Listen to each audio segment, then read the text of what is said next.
Big up, Kuva. Oh, what an hour and a half I've had. How are you? Yeah, I'm good. Been on Bob Good. Spurs earlier, as you know. Yeah, good fun. Yeah, it was fun. It was fun. Got a bit heated at times, didn't it? But It's all right. it's a weird thing. Everybody's at each other's throats when they're on the same page lately. That's the weird thing. I do listen, and I'm as guilty as the next person of it, but I do think that's so true. You know, like at the end of the day, we are all Enoch and Levy out, but because we don't agree on other things in the middle, it seems to be that everyone's pulled away from what the main thing is. Big up to everyone in the chat. I don't know how many there'll be because Henry's streaming live right now, but you know what? I'm here with my main man, Kova. We're going to talk some Tottenham Hotspur on the 2nd of January. Kova, I want to talk about. It looks like I don't want to get into how much is Conte's fault, how much is Enoch's fault. It looks like the relationship, by whatever means, has run its course. Now, it looks like that. Doesn't mean that's true, but the smoke is huge. Now, there's so much smoke that there's definitely a massive fire somewhere, right? The first question I'll start with, is this going to be a case of walking or being pushed? Where do you think? I'm sensing explosive confrontation. Conte saying he's going to stay to the end of his contract and see it out. Levy realising that's untenable and he's going to have to sack him. Right. Yeah. And we know he will. Yeah. This isn't a guy who's scared of upsetting the fan base, is it? No, of course not. End of the day, if he's got a big problem, he'll just cut that problem away, pay it off, and go on to the next future sacking candidate. Right. Manager. No, but that's the way it is, right? It does feel like that. It is very much about who's the next sorry guy. Who is it? Let's talk timeframes. Can you see this happening imminently? I mean, we've got people saying that it's being talked about now. We've got some people saying they think it will play out to the end of the transfer window. Others think he'll walk when the contract's done. But can you see him being pushed imminently or walking away imminently? Exact time frame, it's really hard to predict it. We had the Brian Daigle was saying, it would happen within 24 hours, and I was thinking, you know what, he could well be right. Obviously, it's gone past the 24 hours now, but all is not well. You just have to piece all of Conte's comments together in his press conferences. They do not fit together. It's like almost like three different versions of the same set of events coming out now, all from the same person. This is something I no longer trust anything that he says in press conferences. Right. I trust nothing the club says, and the rest of it is all ITKs and bullshit and wild speculation. So I don't believe anything at the club at this point. The only thing I will believe is player holding up the shirt. No, even that isn't good enough because we make signings and then don't play them as well. So new player on the pitch is the point when I believe it's a new player for the manager. Other than that, wild speculation, isn't it? You just look and you think something's not right. Look at Conte's face when he's on the touchline now. He's not bounding up and down in front of the fans and fist pump in the air and getting wild over everything. He looks resigned to this is bullshit. And I see no way out of this. He's now changed that from not being able to say what he thinks the club needs to do to this is the vision of the club, back to we need to have a solid base of 12 to 14 players and then start adding 60, 70 million pound players on top of it to improve the team. None of this is happening. All of it is wrong. There's no evidence of any of that has happened, and there's no evidence to suggest that it will happen. It's just haphazard, spur of the moment signings. One moment, 33-year-old Perisic. Next moment, Pape Matar doesn't even get in the team. Then throwing in a Dogi who isn't even at the club. Then throwing in Emerson Royale, who's great one moment, then out the team, then great another moment. And then, let's give Dyer a new contract. Oh, no, we'll drop him. None of it. Nothing's working. It's all just a big mess. I can't see why Conte would stay. other than 300 grand a week is an awfully good reason to put up with wading through shit. It is. I mean, I want to talk about. I mean, for me, I feel like we've got to the stage with yet another manager where the comments coming out don't quite make sense, like you said. I remember a time last year, just under a year ago, where it was, I'm not here for fourth. I'm here to win things. Yeah. Now, that statement alone makes fans go, oh, okay, we've got a winner here. Blah, blah. Now a year later, when it's not going well, it's, oh, the expectation from the fans is wrong. So now it's, oh, your expectations are wrong. Well, hang on. You literally sat there a year ago and said you came here to win things. Like, I'm not saying people like me and you, Coover, expected to win things, but you can't put that message out in the world and then a year later turn around and say, oh, people had the wrong expectations. I mean, where do you stand with that? Is it just all words? Well, I said at the time we signed Conte, the only reason it's happening is Levy must have found a way to pull the wool over his eyes, because there's no way I saw how we were going to back a manager like Conte. Come to this moment in time, Conte, as when he's even made reference to it, saying about he basically knows what he's signing up for if he signs a contract. Right. At that point, if he does, everything becomes on him at that point, because he knows what the score is. He knows what the funds are like. He knows what the investment level is going to be like.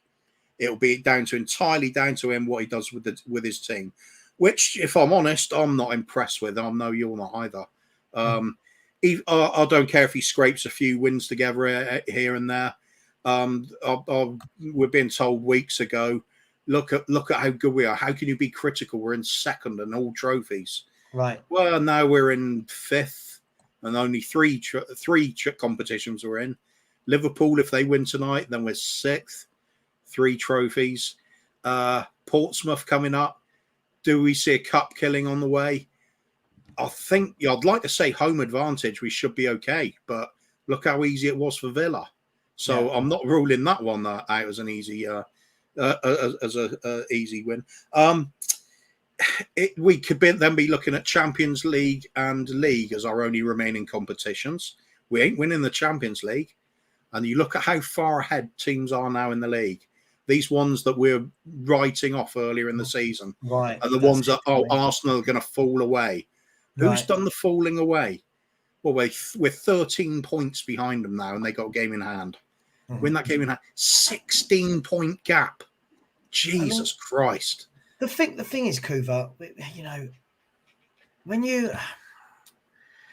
look at it, look, everyone's got such huge and different varied opinions on this whole Conte piece and where we're at with him. I mean, if I just look at a selection of comments, we won't answer them immediately, but just want to read them out first and foremost. So Kevin Kay's come in and said, you can't expect Conte to do better with the poor players he has. We have a top 5 manager. It's not his fault Lloris is a clanger or the centre-backs are rubbish. He needs his own players. Then you've got Steve D has said... Just Kevin Kay. If you're talking about success levels, I agree. I can't expect Conte to do more than what he's doing. What Savra and I always maintain is, with this set of players, surely we can be at least putting on some sort of shape of football that's at least nice to look at. Yeah. Something that's exciting, gets you off your seat. Against Villa, yet again, I wish I'd been doing something else for the entire game. There's better things to be doing in my life.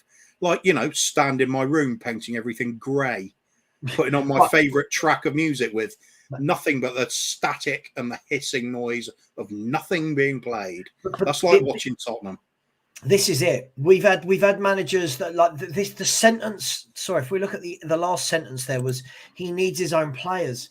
Well, how many managers at Spurs have had their own players, and how many have played football this poorly? This one from Steve D. Quite an interesting take on it as well. Big up, Steve. He said, "How good is Conte really? If we're saying he can't improve players and only works with elite players, he's been terrible with his decisions this year." Now, whilst I agree there are certain players where they are just what they are, like they are, right? I also look at it that I look down the road, Newcastle, just down that long road. Look at what Eddie Howe's done with people like Joe Linton, Longstaff, one of the first names on the team sheet. Fabian Schär, Willock, Almiron. This is, I can't look at any player since Conte's come in and gone, what, look what he's done to them. That for me is, okay, I get it. But this brings it full circle, Kuva, that if he is the guy that just needs elite players, then he shouldn't be here, should he? Yeah, well, we're not going to get elite players provided to you at Spurs. Let's face it, Harry Kane is not somebody we bought in. We got lucky. He was one of the very few players that came out of our academy that turned out to be a brilliant player. Yeah. There's not very many others have. Ledley King, he comes to mind. Who else other than those two?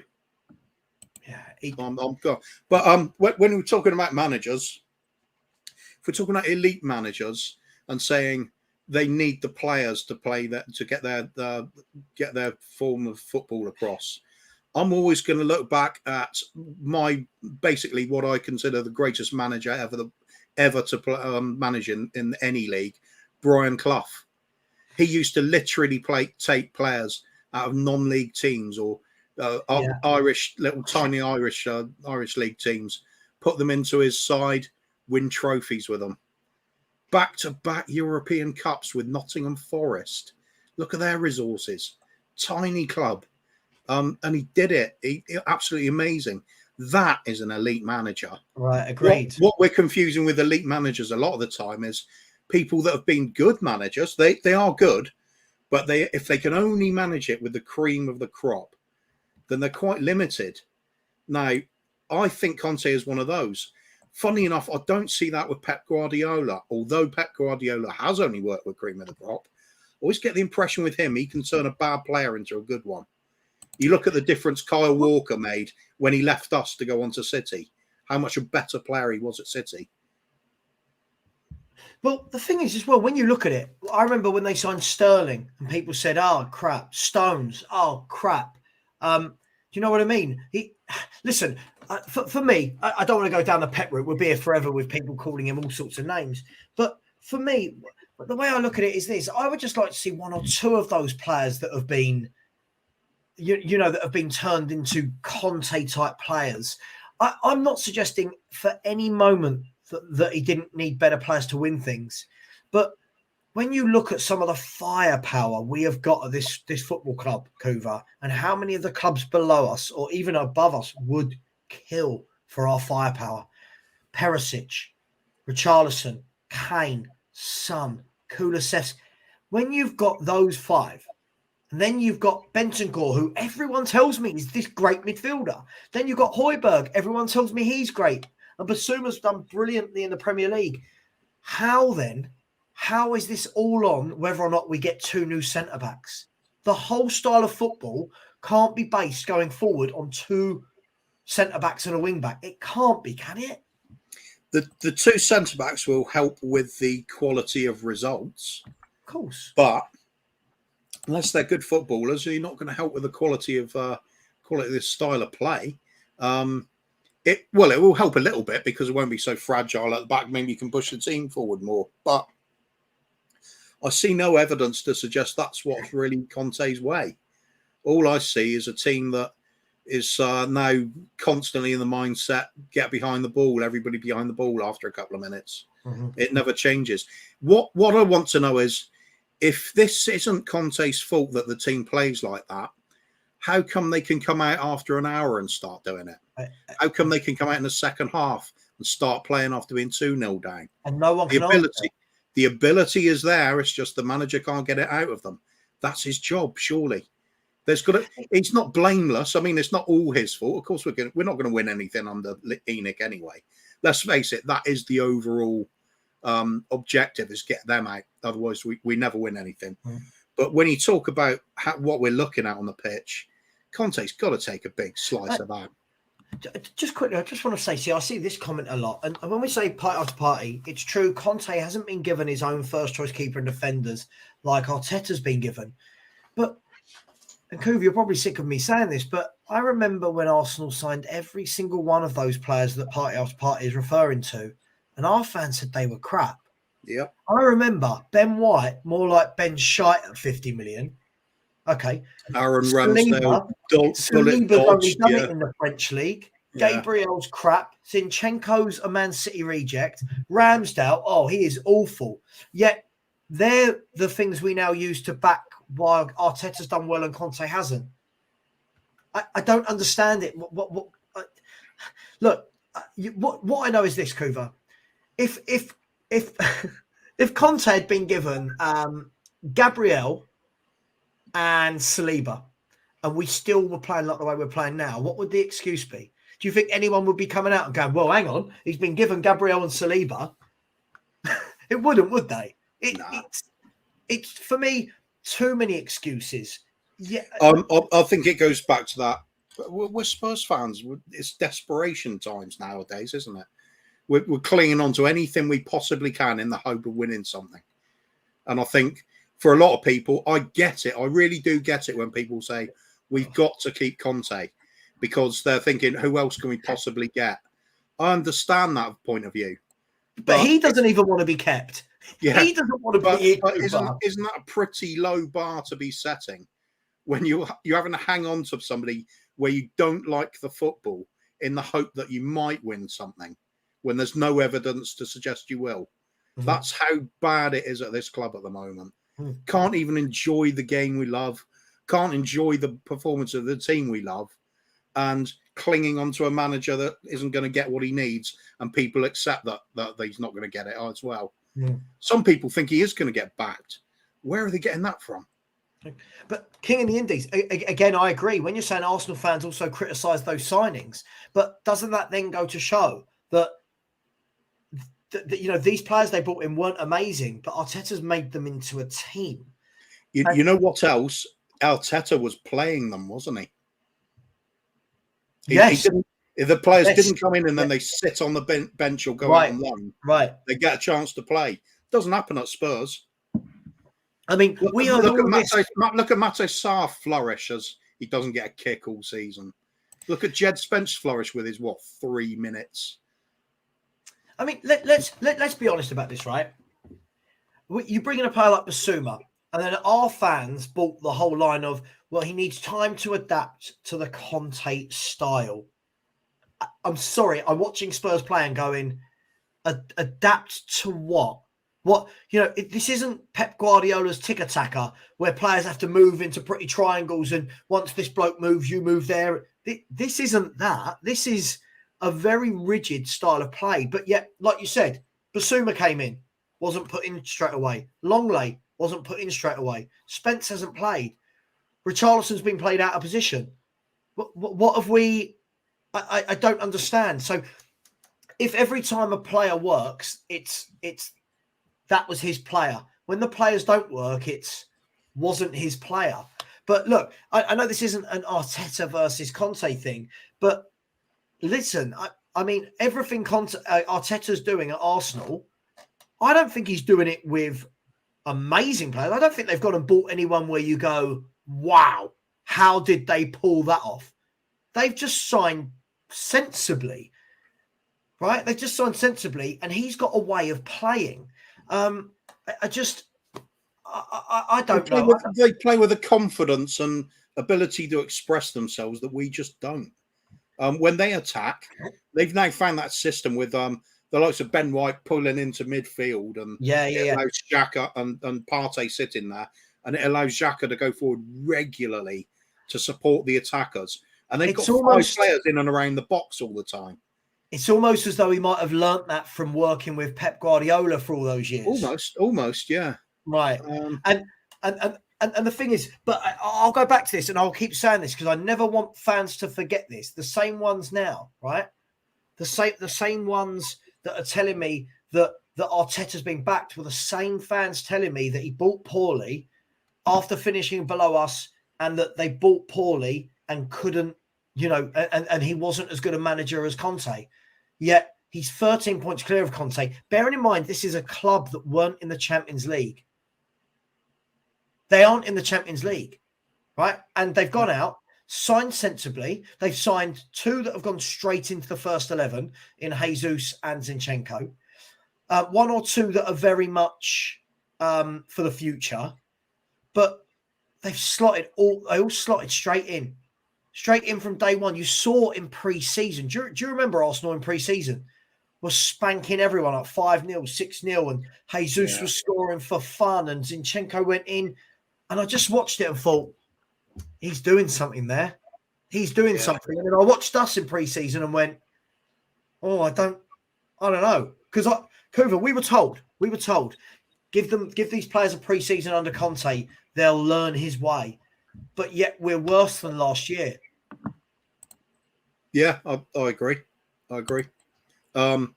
Last year we were at least beating some of the big teams. This season, beating no big team, and now we're losing to the so-called smaller teams as well, or failing to beat some of them as well.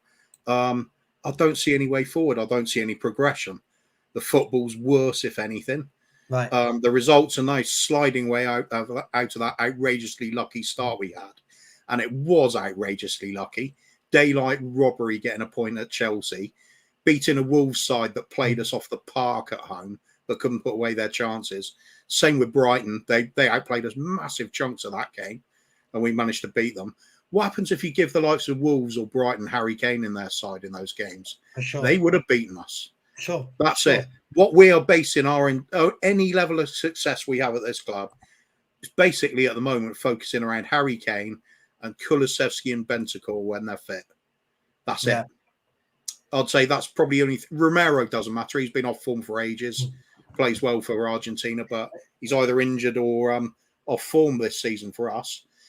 So you can't look at the defence, goalkeeper, can't really look at the wing backs. Perisic is okay some of the time. I think he's one of the few players that hold his head against Villa, and that was only for being average.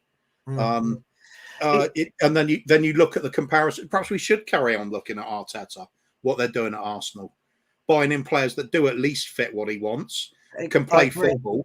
And when Arteta does go and another manager comes in, he's not going to have a random selection of players that can't play football.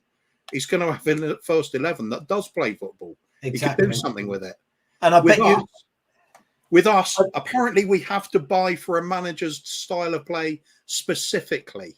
How about we just go out and buy quality players that can play any bloody style of football? Yeah, I agree. Because one thing's for certain is when Arteta goes, whenever he does go, the next manager they bring in won't suddenly be a very negative, boring manager. It will be someone that can play football. At the end of the day, I agree with this. Hollywood Hotspur, look, there's two ways of looking at this. He said Arteta has ownership that have stuck with a plan. They are project-based and back the project. There is a clear philosophy what is ours. I completely agree with you, but which tells you everything you need to know about why Antonio Conte was not the right manager, because Antonio Conte is not a project manager. So the thing that's why would you get a project manager on an 18-month contract? Right. You bring in Conte on an 18-month contract. As fans, you're thinking, well, surely then the only viable option is you're going to chuck money at him.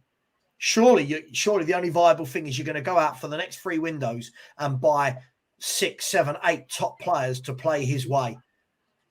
But we haven't. Just saying hello to the kids. Sorry, they just come back from their mums. No worries, mate. No worries. You crack on.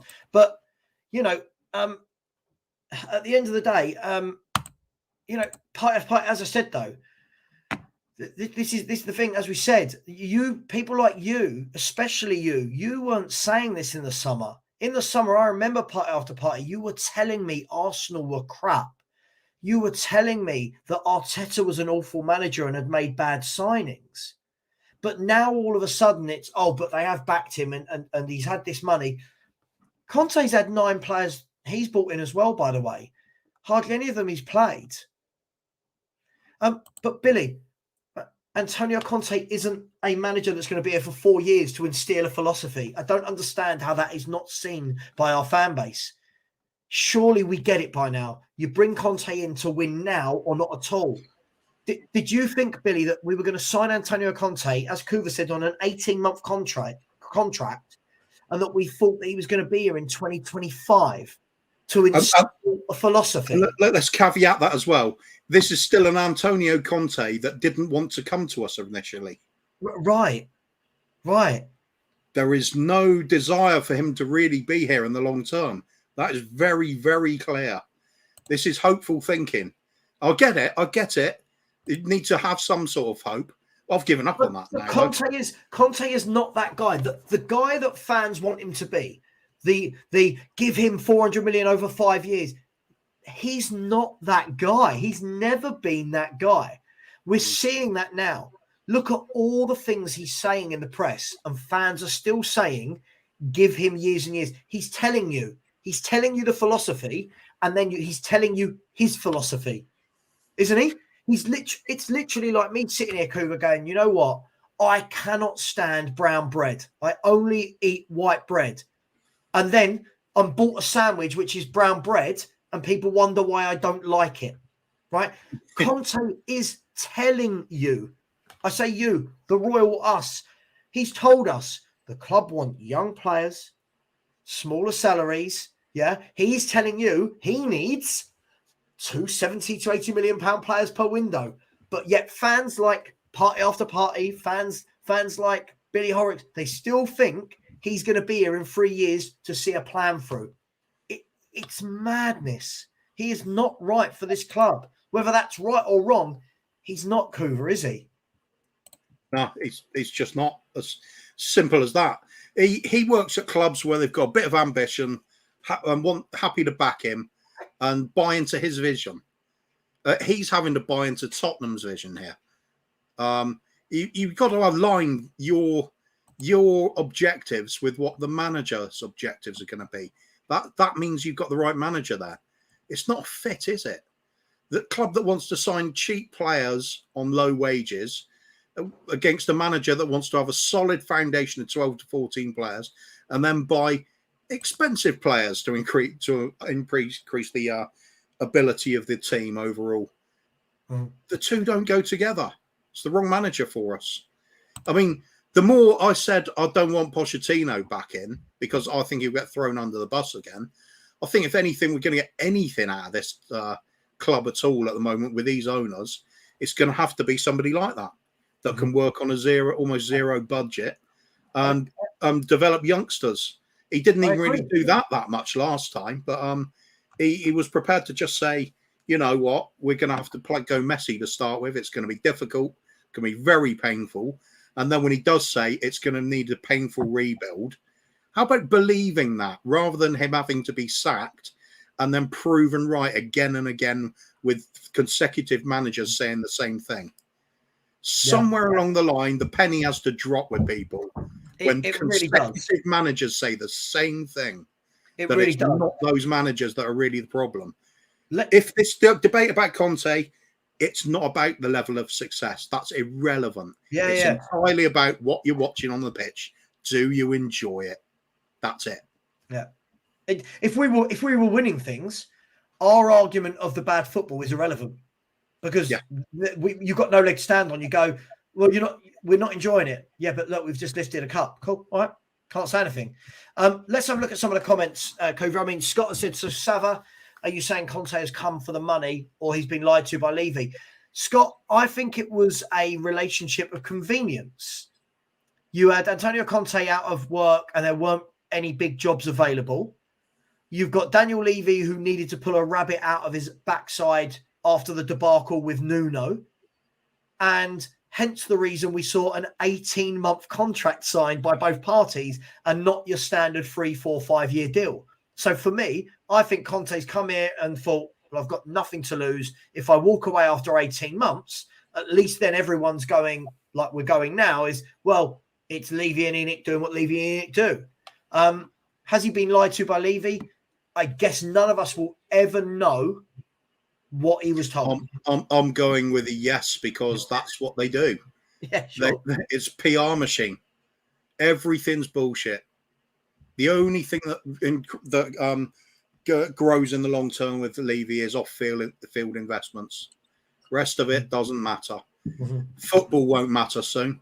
As soon as that NFL franchise comes in, which we're bound to get because we're gearing up towards it, as soon as that happens, the amount of money in the NFL dwarfs the amount of money in the English Premier League. Football at that point will become secondary.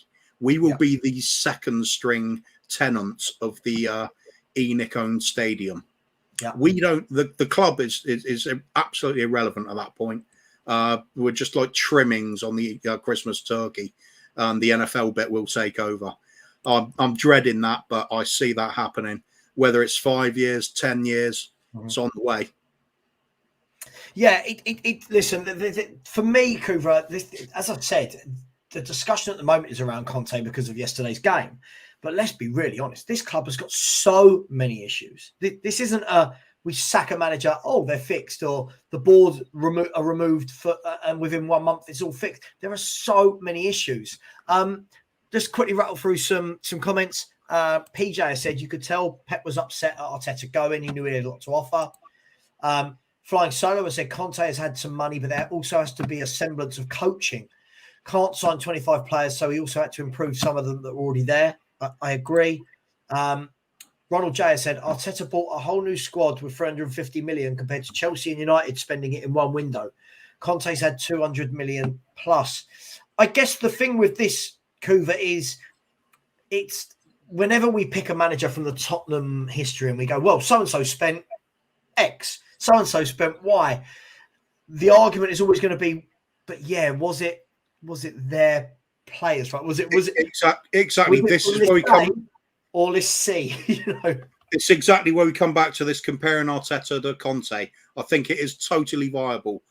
If you say Arteta wanted a player, they sign that player, he comes in, he plays. That to me suggests Arteta is very happy with that signing.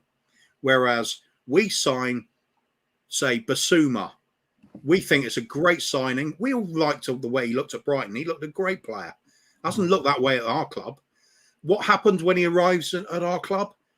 He has to wait. We don't play him for a long, long time before he made a debut. He still wasn't the regular first choice. Kuva, but when I watched him at Brighton, it was, I don't want to say it was carte blanche. He could do what he wanted, but he kind of had a free reign whenever I watched him play against us. He was an all-action midfielder that kind of drove forward. Could have been our Conte, couldn't he? He could have been, yeah. I've put the link in the chat, so if anyone did want to ask questions, Steve, I'll bring you in a second, brother. 1 second. Dylan from our WhatsApp group, always very elegant. Listen, Dylan, it's bang on. This is it. This is what our fans have not worked out. Bringing in a Conte or a Jose only works when you give them stacks of money. So they can bring in 6 or 7 top players now, not 3 to 4 players every 3 years. This is nail on head. Steve, big up. Oh, I'll let you on, your camera went. Sorry, brother. 1 second. No worries, mate. No worries. I mean, just quickly on that comment before I bring Steve in, Kuva. I mean, it's that simple, right? It is that simple with Conte and Jose. Yeah, of course it is. Who wouldn't? I mean, this always comes back to, for me, why Enix ultimately the one to blame. Because this current mess we're in didn't happen overnight. It was built for several years of neglecting the team, without doubt. Now, you look at back in, heyday of any of the great teams, the Manchester United side, the great Liverpool side of the 70s and 80s. What did they always do? Every single season, once they'd got to a point where they had a good team, just like Pochettino had, when they had that team in place, they would bring in 2 good players every season and then 1 youngster who was promising. Mm-hmm. And they just did it every single season because you do not take your foot off the accelerator when you're going in the right direction and you're at the top of the pack or thereabouts. Mm-hmm.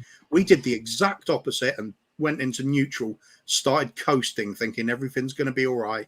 Don't have to spend any money. Little bit more money on that bottom line on the balance sheet at the end of the season. Mm. It's disgusting. So when anybody's backing up Levy saying that's how you're supposed to run a business, yeah, I agree. Football is not that kind of business. Yeah, football is about what's happening on the pitch. The other part is supposed to facilitate that, not dictate it. I mean, just quickly, just before I bring you in, Steve, 1 second, I just want to address a couple of comments. Billy's not getting it. That should be the exact reason why you should support Conte. Do you want a yes man that won't demand more? the problem is Billy, Conte. First and foremost, it has been a yes man at Tottenham. Everyone that comes to Tottenham is a yes man. So far, he's spoken riddles, but he needs to come out and actually walk away and say, I have left because I was not backed. Even if he stays, right? Even if he stays, Billy, what's he going to do? He's told you the club's vision, right? Just quickly, Steve, before I bring you in, Mark Cousins, thank you so much for the super chat. He said, I guarantee Conte sacked Poch in to shut us up. Look, we'll talk about Poch in a minute. One that I did want to bring up, because this has got to be to wind me up, is Stephanie I saying, why do I back ENIC over Conte? Just how, I'm going to say it, I shouldn't say this to anyone in my chat. How dumb are you? I have never do you know what? I shouldn't even give it airtime. Steve, how are you, brother? You well? I'm very, very well, boys. Good to be Steve. on. Good to say hello. Where are you at with it all? Where are you at with Conte, ENIC, the style of football, the plan, the project, the window? Where are you at with it all? I think you know my opinion all too well, but for those who don't, I think we're in a very, very bad place. I'm very, very concerned. I don't see how we get out of this, because I don't see that Conte walks. I think he'll see out his contract. I've said this all along. I think he will stay no matter what happens. Levy would have to sack him. Yeah. Levy won't put the club up. We know no matter what. I mean, there was a little bit of a murmur yesterday at the game. Everyone sort of heard it, but it was nothing of real substance, was it? It was kind of like, please get out of our club, not what we actually need. Yeah. So for me, I think we're in a world of trouble. I just don't see that. We're going anywhere far soon. For you, do you think it would be better, Steve, for Tottenham as a club, for our fans, for everything, if he actually resigned? Do you think that gives a much more powerful message than waiting for the contract to run out and just saying, oh, well, my contract was out, I want to go home? Do you think that would be a powerful message?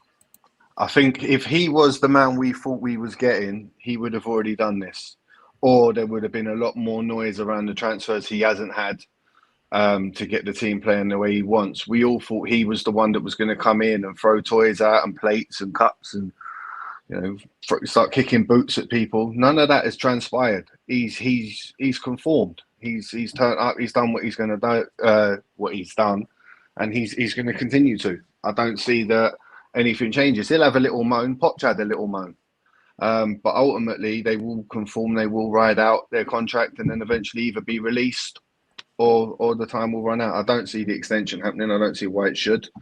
Football's terrible. I mean, probably the worst we've seen for a long, long time. Maybe we were all spoiled by Poch and what he brought to the club. When you get paid 300 grand a week, though, it's difficult to sort of turn your back on it and walk away, isn't it? There's no need, is there? Ultimately, there's no need. Levy has shown that by not supporting him. He's not going to get what he wants, so therefore it's a case of just put up and shut up. And at 300 grand a week, I would. Is there an argument? Yeah, exactly. People say he's got to walk because of his principles. No, he hasn't. Just ride out the contract. Guys, is there an argument? It's irrelevant always. Is there an argument to say as well that, for all the people that will come into chats like to me and you, Kuva, and whatever, and the message is, oh, why don't you back a manager like Conte? Why don't you back? Is there an argument to say, well, hang on, how can we back the manager when at the moment he's not even here next year? Steve, right? All of his comments, Steve. Let's break this down. In the last 2 weeks, what have we heard from him? We've heard from him that now is not the right time to talk about contracts, right? That the club's vision is different to his vision. That the club want to sign young players. Now he's saying we need 270 to 80 million pound players. All of this points to him not signing a contract anyway, right? So why do I then, Steve, as a fan, why does Richard Sava need to go, right, Conte in, let's get behind him? Why?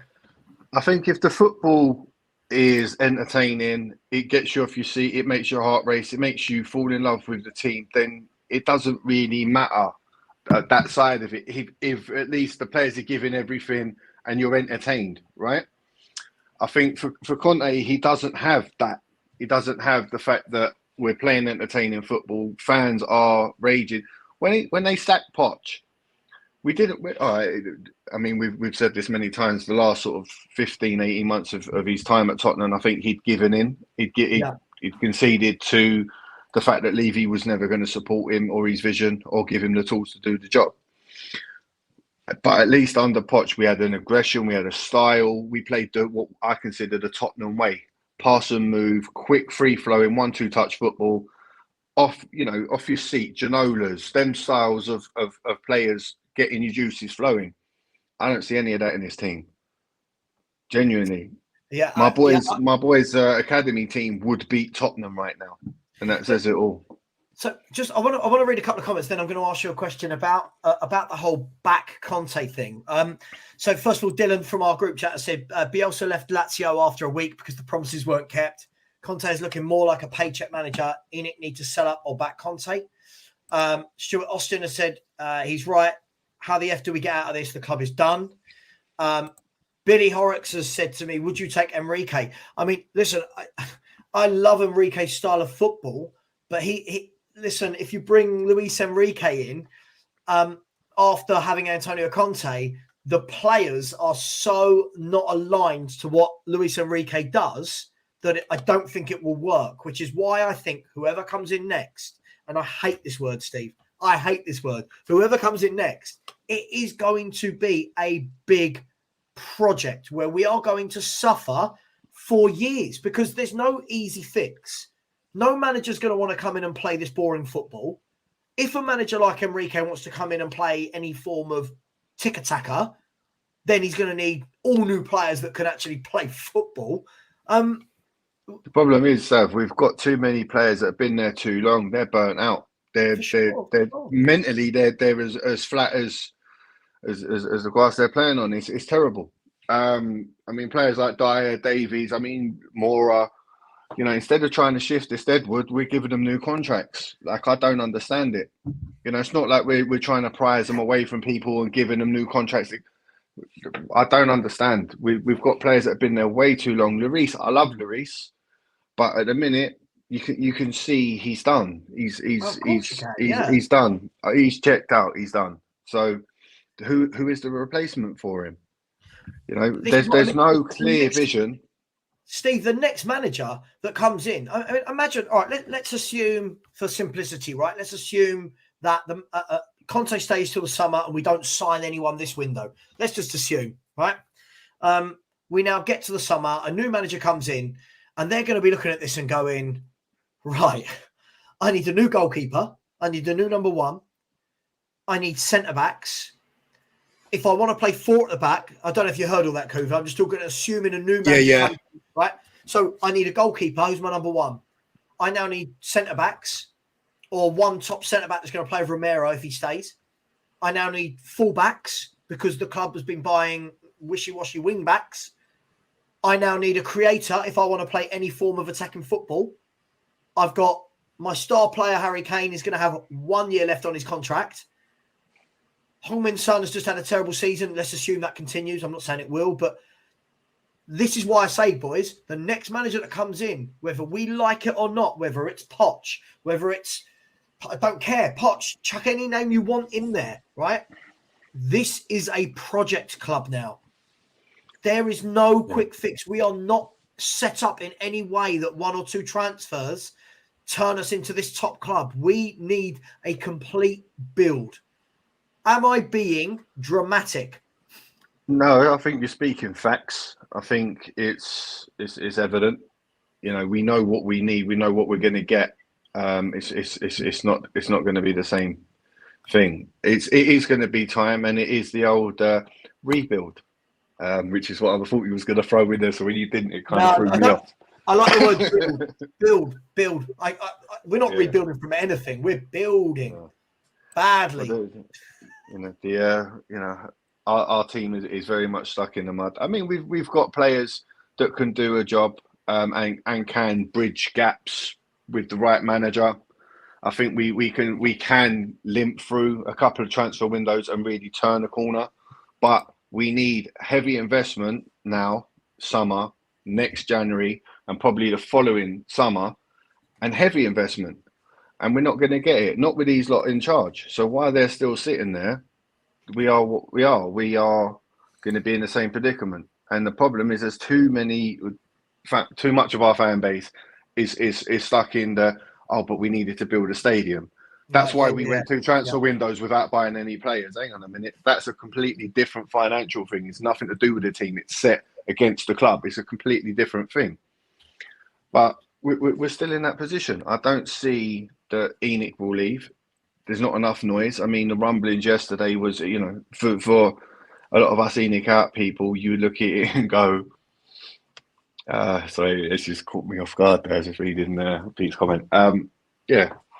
I can't even, Stephanie, I can't even begin to answer. I feel like when we're talking that people like you're not listening. We're sitting here saying, even if I want Conte to stay, it's not changing the scenario. The guy don't want to be here. If ever a person's body language, comments, refusal to talk about a new contract, if ever anybody's behaviour told you they don't want to be somewhere, it's that. So it's not about who I want. It's not about me. It's not who Steve wants. It's not about who Kuva wants or anyone in the chat. At the end of the day, the club need a plan. If ENIC are going to stay, which I say if they're going to stay, of course they're going to stay. They're the owners of the club. If ENIC are going to get rid of Conte and they believe in this vision of young players, lower salaries, forget whether us three or all of you like it, that's their vision. But bring in a manager that shares that vision. Bring in a manager that we don't bring in and we all go, oh my God, look what he did down the road. You bring in a manager and go, okay, this guy's not a proven winner. This isn't an acceptance of give me a few years to get rid of the crap, bring in young players, mould them. Do I like that? Not particularly if it's under ENIC and Levy, but is that the better option to where we are right now? I don't mind just giving out some names in answer to this. Yeah, I'd be happy with Brendan Rodgers. Obviously, Graham Potter I would have been happy with. Would have been happy with Eddie Howe, Luis Enrique. In fact, just go around, pick around any of the major leagues and look at any team that's playing attacking football and has got some reasonable chance of having a trophy out of it. That'll do me. That manager. Don't care which one. Just stick with it because you're on Thomas something. Frank? Thomas Frank I think does a great job. Who's the one at Fulham again? Silva, is it? Silva. I think cracking manager. I think he could really do something at the top club. Look how those two teams play, Kuva, on such a limited budget. Yeah. If I said to you guys, if I said to you and Steve right now, like, I know what will get thrown at me. What will get thrown at me immediately is, we're above them in the league. Well, of course we're above them in the league. They don't have the likes of Kane and Kulusevski.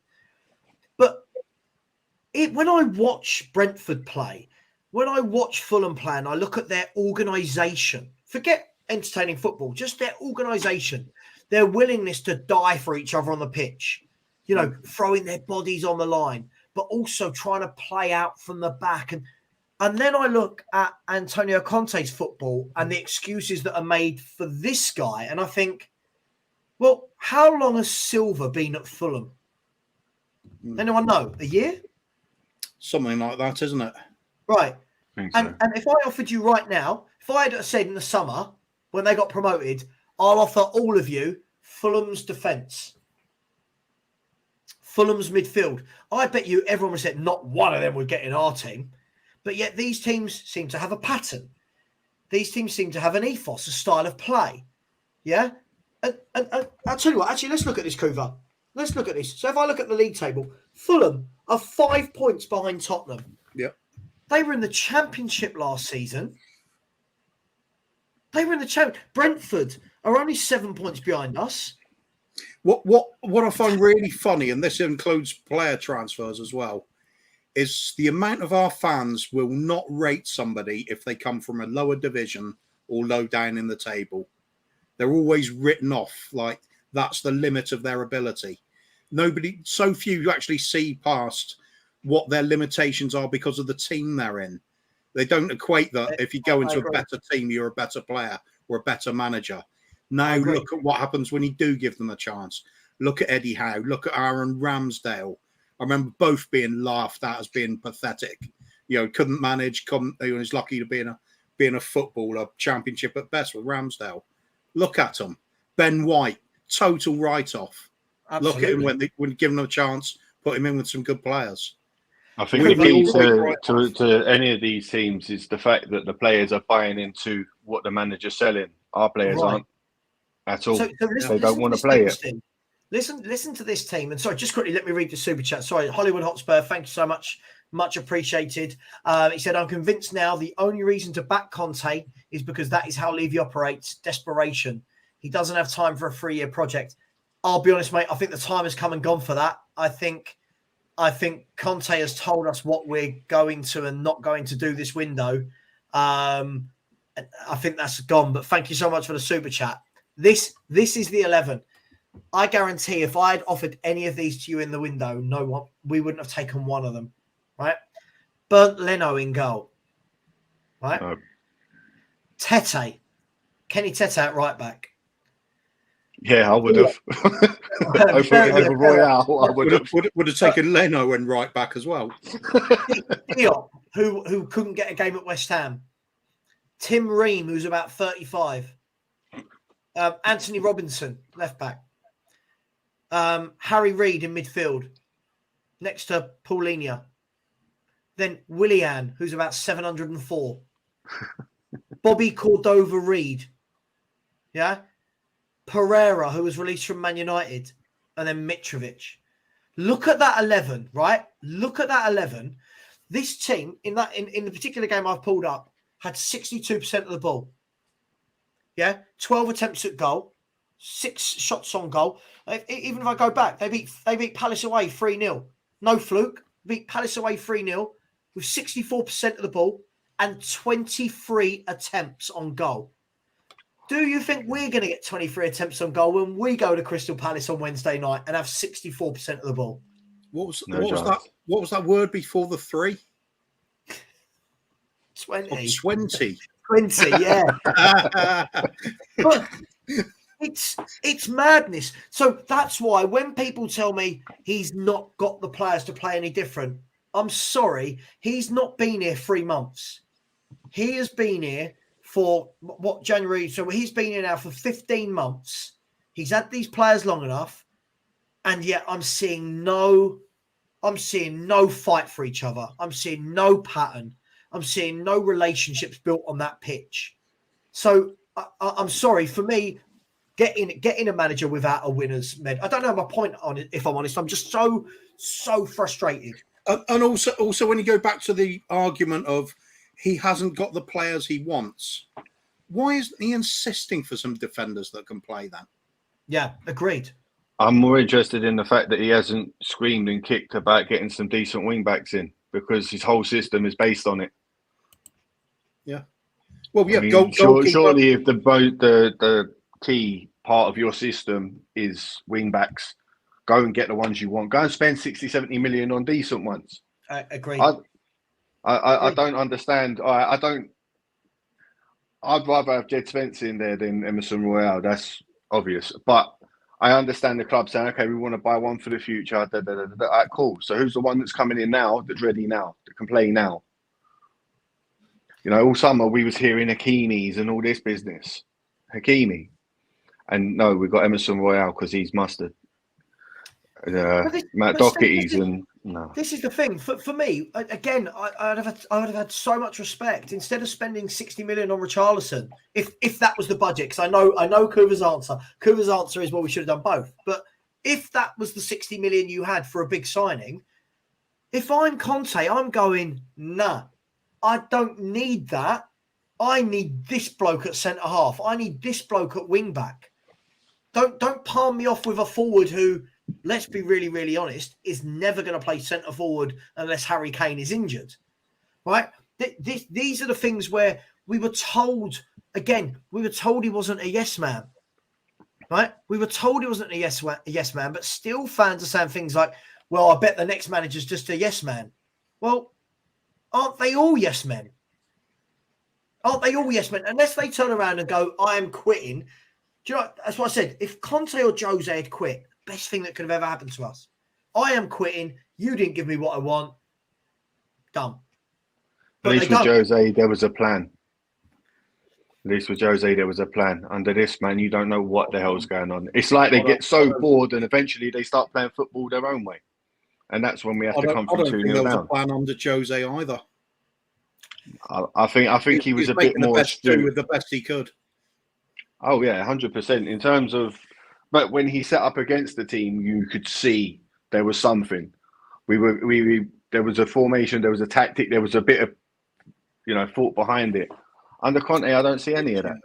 I suppose at least Jose would chop and change it at times, try something different, wouldn't he? I'll give him that. He tried. I listen. I mean, I was just on with Henry, and I heard a YouTuber saying there's nothing he can do with this squad. He can't play a back four. No. He can't do this. He hasn't got this to play. It's like, come on. We're talking as though our squad is Bournemouth's. That's the thing for me. We're talking as though, no disrespect if you're a Bournemouth fan, but that's how we're talking. We're talking like we're Southampton or Bournemouth, and we've got no players to do anything with. I'll be brutally honest, Sav. Look at our bench yesterday. Who did we have that could make a difference? Agreed, Steve. But the problem is, when we talk about games like yesterday, it's not always been that. You've got to remember, yesterday, all right, you had no Bentancur, no Kulusevski, Dyer wasn't in the 11. Not saying that's a great thing, but Richarlison wasn't available. But there have been games where they have been available and on the bench. There has been games where why can't we try four at the back? Why can't you go Ben Davies left back, Lenglet Romero at centre back? Why can we not try it? I still want to know the explanation why we can play for the last 45 minutes of a game with the same players that we couldn't for the first 45. And yet it's down to the players aren't good enough. Clearly they are for 45 minutes. That's the problem. I think they've got the ability, but I think a lot of them are just overworked in terms of the tactics and what he tries to do. I just genuinely think he overcomplicates the most simplest of things. And I think if you look at the dip in Son's form, I don't think it's a coincidence. He's not lost his ability. Yeah. His ability's still there.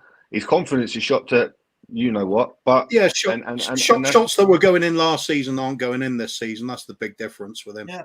But I think the other one I wanted to highlight, because I just thought of it a few minutes ago. Remember the game away at Chelsea when we got away with daylight robbery to get a point? Yeah. We were outplayed like nothing I'd ever seen before. I can't think of a match where we took such a battering for so long and then got something out of it. It was ridiculous. But saying that Conte can't get anything out of the players and he can't change anything up because we're stuck with it, we went to playing a 4-2-4 at one point in that game. Yeah. And it was working. We got more attempts on goal. We at least offered something at their end of the pitch, rode our luck and got a point out of it. So it's just wrong to say we can't play any other system. We choose not to. There's a big difference. Mm-hmm.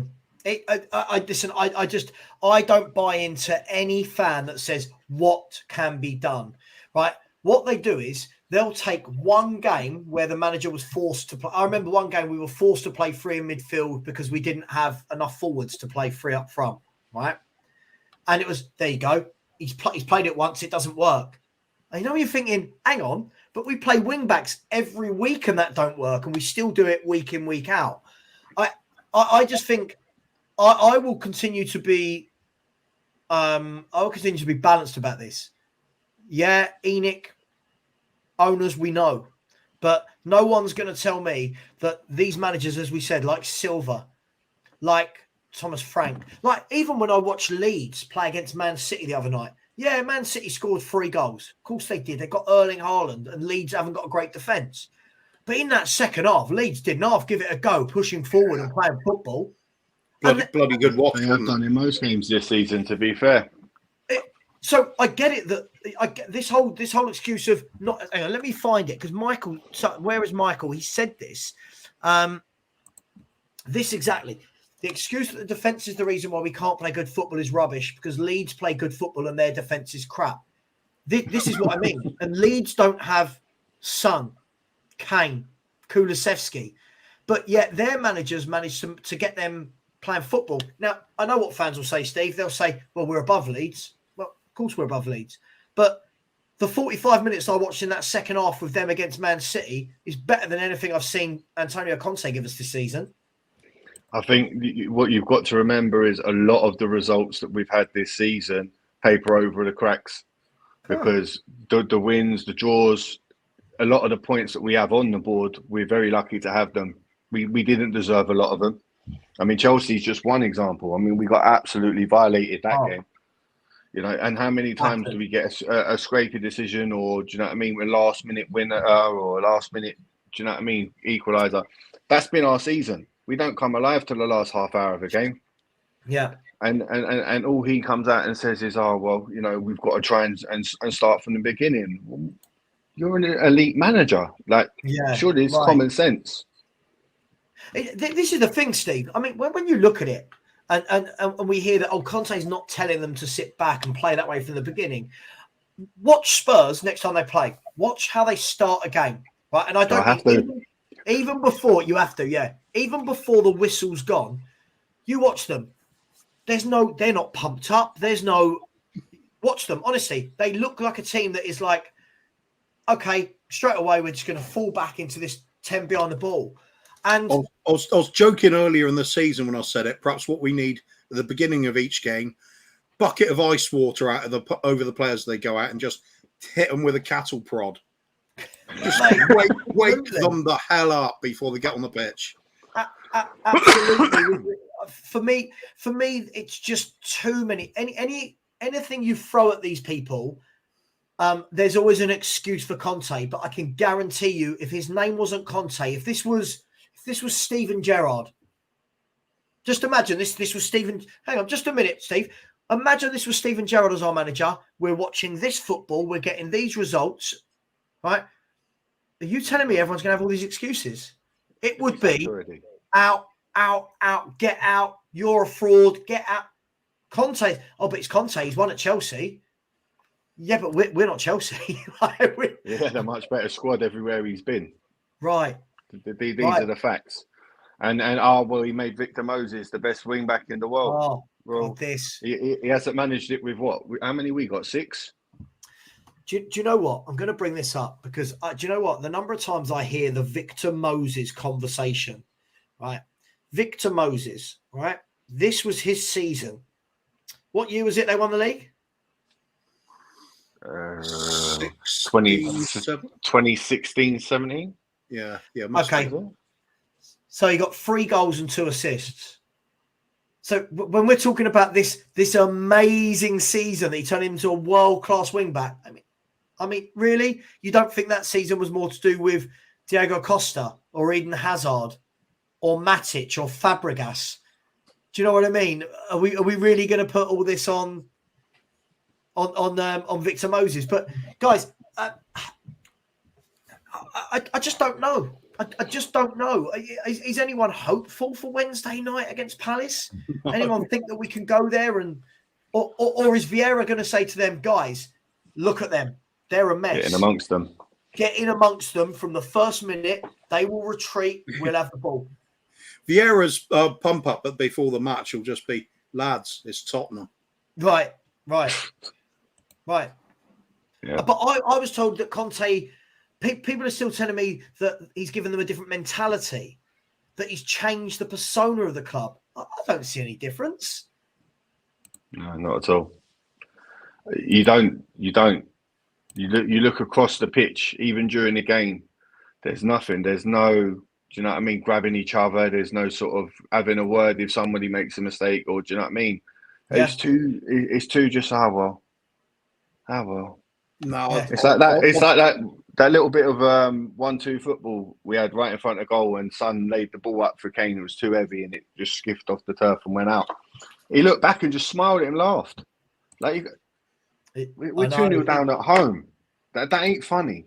Like, do you know what I mean? Like, you got, as I said, I mean, Well, I was don't know. Sonny smiling Lost. when he didn't control it? Did he just say?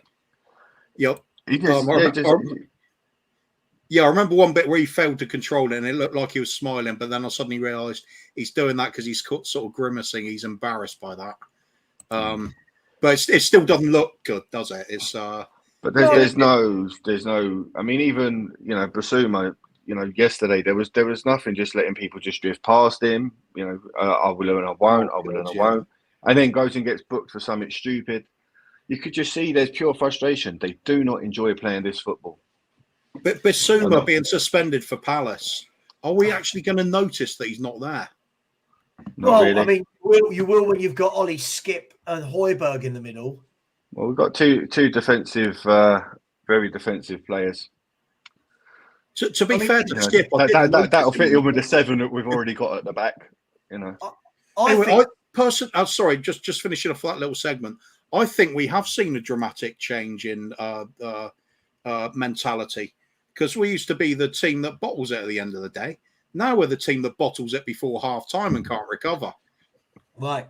To be fair, yeah, we always used to be, we're in front or we're drawing, 93rd minute. Oh, Spurs have let it go again. But the thing for me is this is almost the opportunity on Wednesday to go back to what Conte does best. The fact that we've got no player in the midfield on Wednesday that can pass a ball, i.e. a Basuma when he's on form or a Bentancur, for me means we're going to have to do the proverbial counter-attack. It's going to have to be, right, sit back, counter. I can't see how we play in any other way. You know what's going to happen. Kane's going to drop himself in there because ain't no one else going to do it. And then he's going to have to feed himself as well, as he does week in, week out. Because there's nothing else. There is nothing else. I mean, I don't see how this. How are we going to get a point or a win out of there? I mean, we need a win drastically, but I just don't see it. And we've still got AC Milan to come soon and all. That's going to be interesting, isn't it? Well, let me ask you this then. So we came back from the World Cup and we knew that there was this 10-game stretch looming, which was the Milan twice, Man City twice, Chelsea at home, Arsenal at home, Wolves away, Fulham away, Leicester away. Right? I think I've missed one, but it was an Arsenal at home, right? This 10-game stretch. But I remember me and you had the chat of, okay, well, before that, you've got Brentford, Villa, Palace. Right, okay. So if we're going to come at the end of that 10-game stretch still in the fight for the top 4, you've got to get 2 wins out of those. Right? No, all 3 had to be wins, really. Okay, all 3 wins. At the moment, we're sitting at 1 point out of 6, right? If we cannot beat Brentford, Villa or Palace, what is that? What does that mean for the next run of Arsenal, Fulham away, Man City home, Man City away? I mean, I don't want to think this could be 5 or 6 defeats, right? Well, no, come on. It just means there could be a bit of unity. When the Arsenal fans stop bantering us when they're 3-0 up or something, we can join in. Yeah.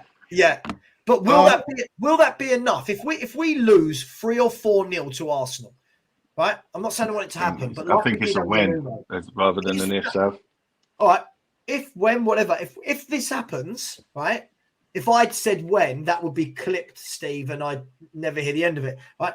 If that does happen, is that the moment, guys, that every Spurs fan then turns? Is that the moment? I don't mean against Conte, but is that the moment that the club's fans unite and go, right, no more. This is silly. This is embarrassing. No chance. It'll be enough people uniting to make a bloody noise about it, but there's still going to be a hell of a lot of people that will just go, I don't know why you're doing this. We've got such a high average league finishing position under ENIC. It's marvellous. God. Yeah, that nonsense. Yeah.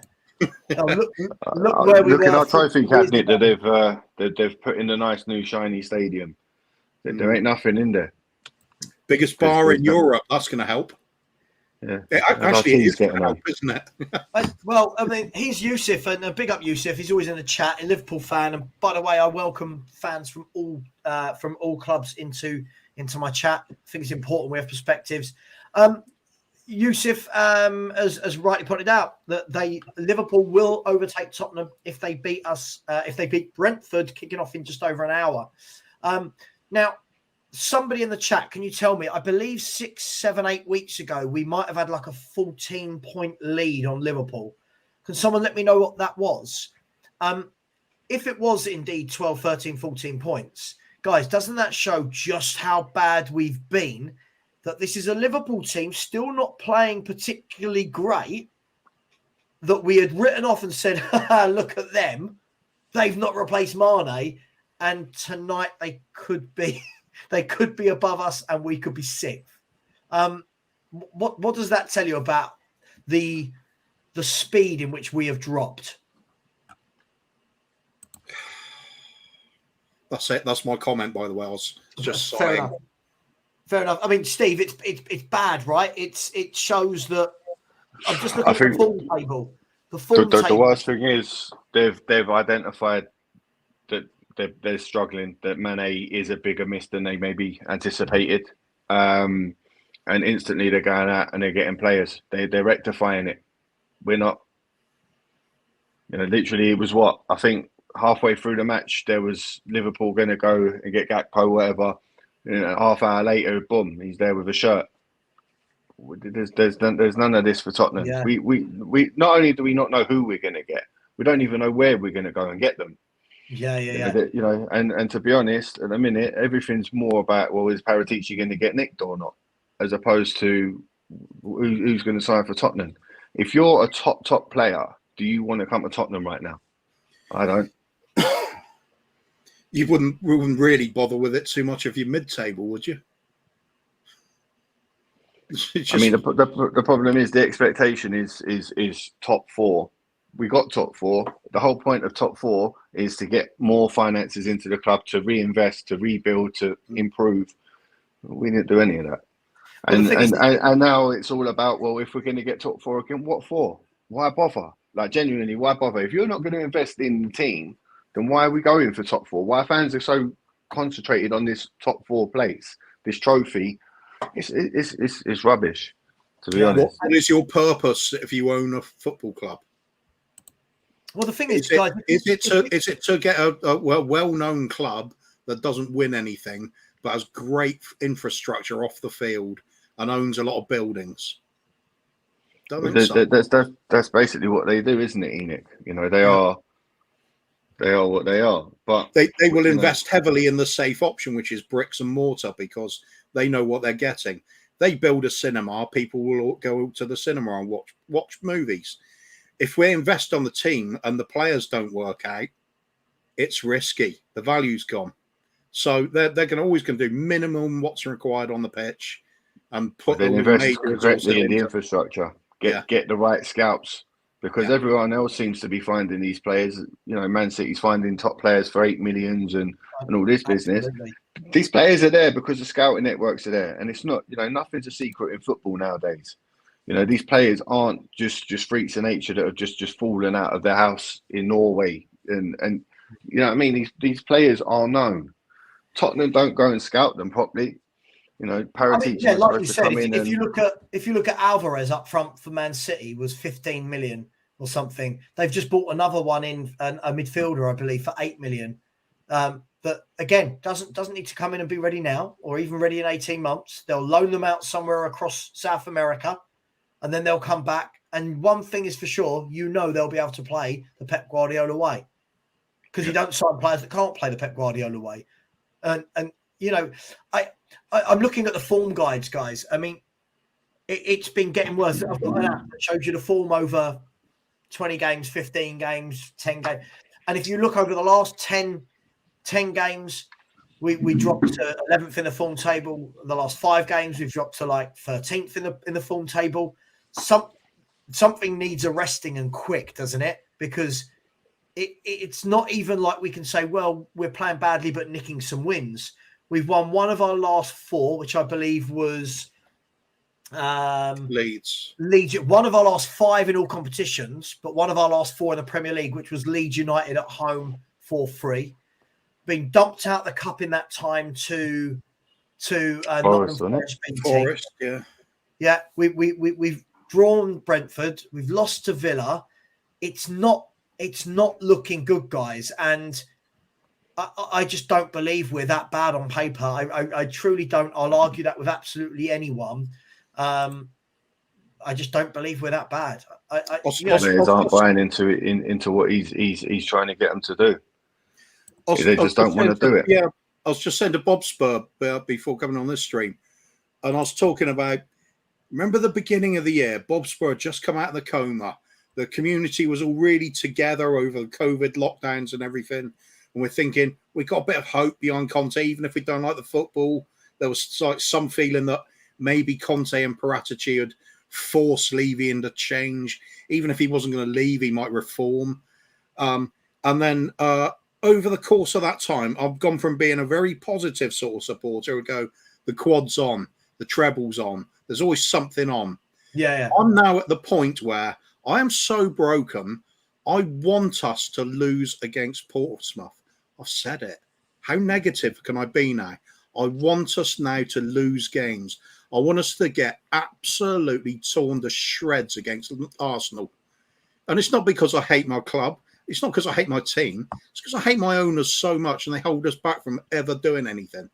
I want something catastrophic to happen to embarrass this lot, to be forced to either radically change what they do or just get the hell out. Nothing else is going to work. Nothing. All will he ever do, at best, is to do the bare minimum to scrape by and try and get top four. That's our ambition. Well, it's a bit of an embarrassment to use the word ambition, isn't it, really? What we do isn't ambitious. It's just, break even? Break even's the right word for a our necessity, isn't it? Yeah. It's just, but, you know, as the boys have said in the WhatsApp groups as well, which is, you know, we've had how many boxing matches? 2 boxing matches, 3 concerts, a couple of NFL games. None of this is transferred onto the pitch, which is what it's supposed to do. All these multi-use stadiums, the Dare Walk, all these other little things that are in and around the club to make money, which are constantly ticking over, running. Where's this revenue stream coming in back into the club then and onto that pitch? Because it's not. There's no excuses for them to hide behind. There just isn't. Of course there isn't. These owners, and now we can move from the Conte conversation to the owners. See, and you know, for some people, they can be 2 different conversations. Look, I just can't see that this is ever going to change with them. I feel like they've got too many rabbits in hats. I feel that we could lose to Arsenal 5-0, mate. I truly believe we could, and fans would still. There would still be enough of the fan base, Cougar, that will back these owners. That's the problem for me. We see the first excuse will be the referee or VAR. Of course. Or the pitch wasn't right, even though it was ours. Floodlights weren't working correctly. You name it. Anything but point the finger. I'm just fed up. People can do that if they want to. Don't expect me to bloody cheer it, though. Don't expect me to, when we win nothing yet again, to go, yeah, crazy. How well we've done financially this year. Bullshit. I'm done with that. Somebody said it in the comments. Short-term pain for long-term gain. That's what I'm about now. I want this club to break so we can get rid of the owners. They won't go any other way. They just won't go. I don't see, even if we drop back into 14th, 15th, 16th. As long as we're in the Premier League, they've still got a revenue stream there. Relegation, mate. The problem we do have is no matter who is in them seats will move out. There'll be another lot that will come in because it's all shiny, it's all new, and it's all lovely. And unfortunately for us, it's still a draw. People will say, "Oh no, it's the best stadium in London," and it doesn't matter what trash they're putting on the football pitch. And that's backed up because of some of the players we have. I mean, you look at the likes of Son. He basically brings half the stadium a game himself, which is why they won't never drop him. I mean, look, guys, let me ask you this question. The whole contract situation with Conte and not signing, can we apportion some of the players' performances and the lack of team spirit, or whatever you want to call it at the moment. Can we apportion any of it to that?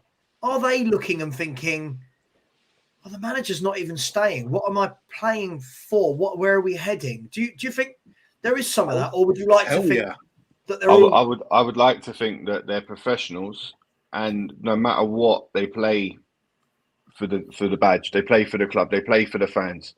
I'd like to think that that is their ethos, regardless, because at the end of the day, whether you like the people that own the business or don't, it's irrelevant. Whether you agree with them or you don't agree with them, you still turn in and you do the best you can and you stay professional.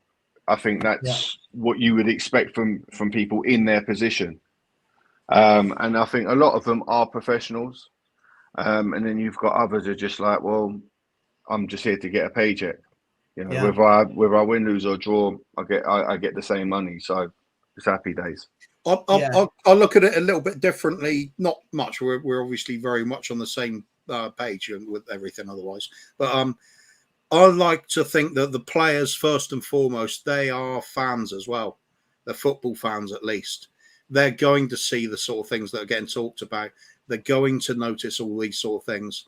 You're going to ask yourself, do I want to be part of this where I'm totally uncertain who the manager's going to be next season, or where we're going with anything, what the policy's going to be, what the transfers are going to be like? Will I even be playing here next season? Or am I going to think, Eddie Howe expressed an interest at Newcastle. I think I prefer to be here. This isn't all that great, is it? I'll know what I'd be thinking, and I'm a Spurs fan all my life. 45 years of following this club, and even I'm saying I don't give a shit now. I don't give a shit about any of these excuses. I don't give a shit about any of this long-term projects. ENIC is a long-term project. We've had one bloody League Cup out of it, one of the biggest financial powerhouses in the league, and yet we've got a paltry return on that. People say, oh, well, it's just a random thing of winning the cups. You just need luck, that's all. Well, how come we don't have it? Don't. Then at the same time, I'm not going to single somebody out, but there was an argument I heard about, it's always the same clubs that win the trophies because they're the ones with the biggest financial muscle. Yeah, we should be one of those clubs. Yeah, absolutely. But we're not. It's like the same argument is used against that as the reason. Where are we going with things? Nobody has a clue. I'm damn sure it affects the players. It must do. They're not stupid. They're on social media. They'll read papers or whatever. They'll be aware of what's said on Sky Sports.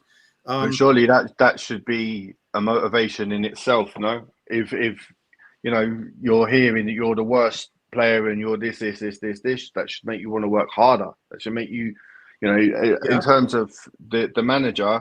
Why look at it and say, well, we don't know if he's going to be here next year. Make him be there next year. Go out there and make the difference. Set the standard. Don't follow it. Do you know what I mean? You've got to have a different attacking mentality on it. Otherwise, you're just going to sit there and just waste your career. Why would you do that? Why would anybody do that to themselves, regardless of the political side of the club? Why would you, as an individual who is applied that as your trade, you signed for that club, you've signed that contract, you've committed yourself to that. Why would you not give it everything? Why would you not give it everything? Totally agree, mate. We should clip this and send it to Dele Alli. That is a player that breaks hearts, that, because he had it all and believed his own hype. That one didn't have the right people around him to guide him. I'd agree with that. I'm going to ask a series of questions, and please let me know in the chat as well. And by the way, if anyone would like to come on and make a point or vent or get something off their chest, then you are more than welcome. And I'll put the link in the chat.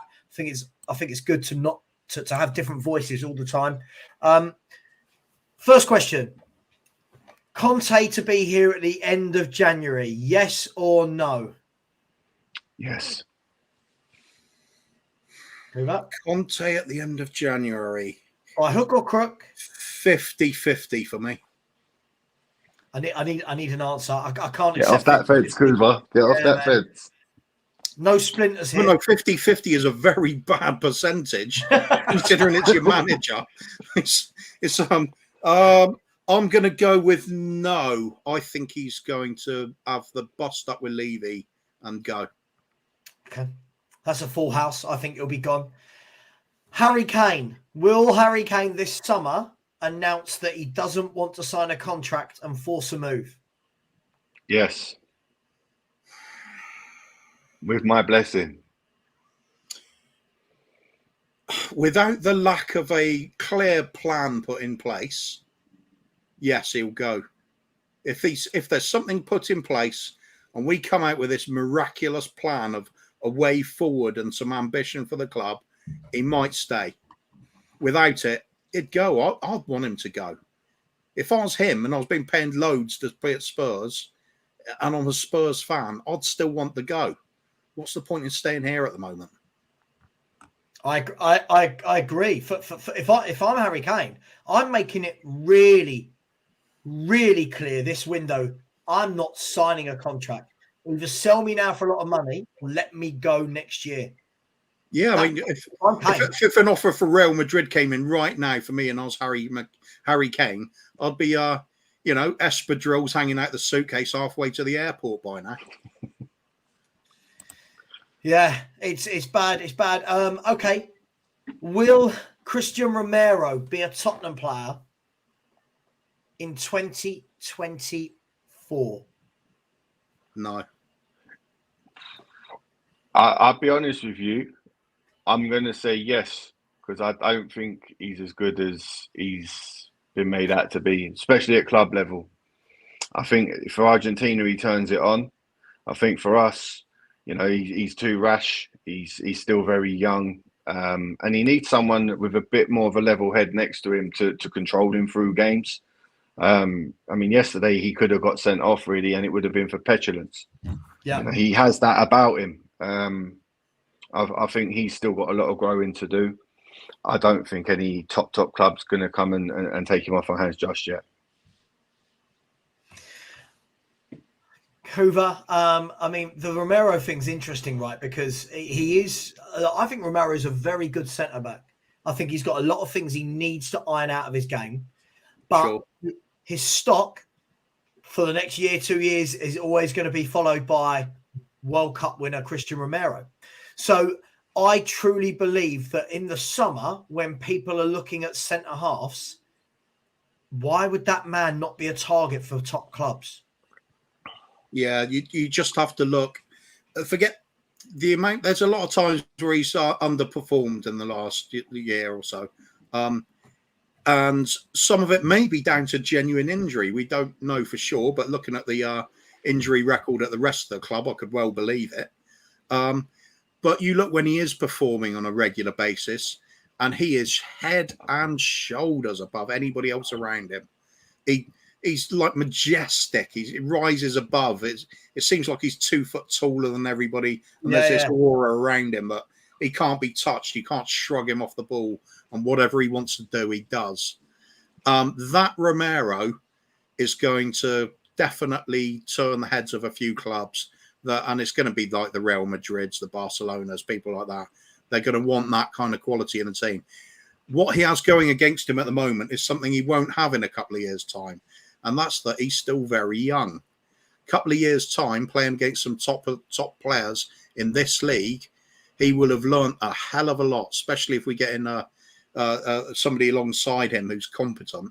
He'll grow a partnership, and he's going to look dynamite. I think he'll go to a big club, and I think when he does go, he's going to be a much better player than we see at the moment. Okay. I think that's where the investment needs to happen now, and get that body in now. So with that in mind, Steve, let's assume. In my mind, Conte's gone. In my mind, whether it be now or in the next 6 months, Conte is not going to be at this football club. All right. So, what are we predicting for the summer? What are we predicting in terms of, the likes of Ndombele, Lo Celso, Winks, Roden, Reguilon, Emerson Royale, Eric Dyer, Tanganga, Sanchez. Are we going to see a fire sale where all these players go for 5-10 million, and then we bring in loads of free transfers, loads of £5-10 million players? Or are we going to have the same problem with whichever manager comes in, that they're going to have a lot of deadwood still? If the ownership stays in place, they will never do that fire sale. They won't. Instead, they'll reward them with more contracts. Because a lot of them are still quite young. A lot of them can still have a resale value. To who? I don't know. But that's their mentality to this. I think new owners would come in and look at it and say, okay, cool, this is broken. We need to loan this out and get whatever we can in for it until their contract runs out, and then we just release them. Or if they play well enough, we'll sell them. I think the only way forward is new ownership, and I just really, really struggle to see how that's going to come about. I don't think there's enough noise being made. I think there was rumblings that they're looking to get the Super Bowl at White Hart Lane. And I don't know when that is. I think it's 2024. Don't quote me on that. But I heard that that's something they're looking to secure. And ENIC are never going to release that. The amount of money the American football brings in. So I just can't see them selling us anytime soon. So with that in mind, then, guys, let's have this conversation. I don't think is being talked about enough. We talk a lot about is Poch going to come in? Is Conte going to go? Are we going to be sold? This, that, the other, blah, blah, blah, blah, blah, blah. What happens to Paratici? Seriously, what happens to Paratici? Let's assume that doesn't happen. Let's assume this doesn't happen, and we don't mean West Ham. Right, yes. Exactly. We could offload him. Let's assume, right? What happens? Because what type of director of football is he? Is he a project-based manager? Is he going to work well with is he going to work well with a Pochettino? What do we do there? For me, that's a real head scratcher. I think the situation, especially if we bring Poch back into the fold, the only thing that's going to do is pull at your heartstrings, right? It's going to make you, because it's a manager we all loved, it's a football we all loved. Not my heartstrings. And we didn't. A lot of us didn't want him to go. I certainly didn't. The problem was he came out many times and said we need to offload these players, we need to bring in these players because they can't keep up with the requirements of what I need. Yeah, 100%. And instead of backing that and following through with that and offloading and doing what, we could have got really good money for Ericsson, Toby, all these players. At that time, he wanted to offload them for Tongan. Instead, we dragged it out, didn't support him, and then went 2 transfer windows as punishment to him to say you ain't getting nothing. And it's no wonder he fell out of love with the club. I would have. Yeah. No, absolutely. But I mean, it's not to say that he doesn't still have it within him. How would he work with a Paratici? For me, this is. It all depends what Levy signs off at the end of the day, Sav, because Paratici is only going to be able to go to him and say, I have this player, this player. And Levy will go, well, he's too expensive, his salary's too much. They won't take it in finance. We can't do 50 million installments. And unfortunately, we are a big club with a small club mentality, especially when it comes to acquiring players. Not when it comes to offloading them, because our players that are valued at 20 million, we want 25 for or 35 for, but someone else wants 35 for their player, we want to offer them 20. Yeah. Oh, it's definitely not. It's not one rule for it's definitely one rule for us and one rule for them. But I mean, Kuva, can you see? Is there any direct impact to Conte going on Paratici's future at the club? No, doesn't matter. Paratici's here because he's got a reputation of buying cheap players, loan deals, and getting value for money out of sifting through bargain buckets. That's perfect for Levy. I mean, fair enough. Fair enough. Absolutely. So let's talk then. I mean, for me with Paratici, I mean, this could be apart from the fact the owners will be there, if Conte leaves and if Paratici is found guilty or whatever and does need to, and we do need to get a new director of football in, I mean, all depending on if Levy picks the right man, but could it be that we then get someone in who can spot talent cheap, that can, like you said earlier, can find those players that Man City find at 8 million, 15 million, because that looks like that's the route they want to go down, right? So could that be a blessing if both That's things? the route they've always gone down. It's not the one they want to go down. It's the one they've always gone down. No, for sure. It just doesn't matter though, does it? We had Paul Mitchell. Look what happens when he says we need to get somebody that's better than that rock bottom sort of bargain bucket. Gets put on gardening leave. You can't be a director of football at this club and speak your mind. You've always got to lackey to whatever the chairman wants, because that's the only way you can stay in the job. Be a yes man or be a gone man. Sire, I'm guessing Henry's stream has just finished. The fact that you've just joined here. Blame Poch, blame Jose, blame Nuno, blame Conte when we actually going to address the real problem. Again, Sire, some of us are capable of acknowledging two things at the same time. So we do absolutely blame the real problem, Levy and ENIC. But I don't blame Levy and ENIC for the crap I watched yesterday against Aston Villa. I blame Antonio Conte for the crap I watched. So, Chem, welcome. I'm guessing Henry's show is finished, right? I'm guessing the people I'm seeing come into the chat now. Guys, let's talk Heung-min Son. Heung-min Son, I mean, I'm struggling to remember a fall from grace as quick and as rapid from a player that's just won the Golden Boot to this. And I'm not just talking, guys, about goals. We're not just talking about goal outputs. Yeah, I'm not a stat merchant, but his all-round game, he looks, I don't know, disinterested. He looks gone. He just looks shocking. I don't know if I'd say he's disinterested. I think that's probably a little bit harsh on him. I think he looks very low on confidence. I think he's very worried about his hamstring. He doesn't look to want to really put the burners on anymore. And I think it's in his head, as well as all the tactical stuff that Conte's obviously trying to get him to do. I think it's too much. I think it's just being overcomplicated, and it's in his head. Yeah, I mean, Eunice, I've put the link in the chat. Feel free to jump on if you want to.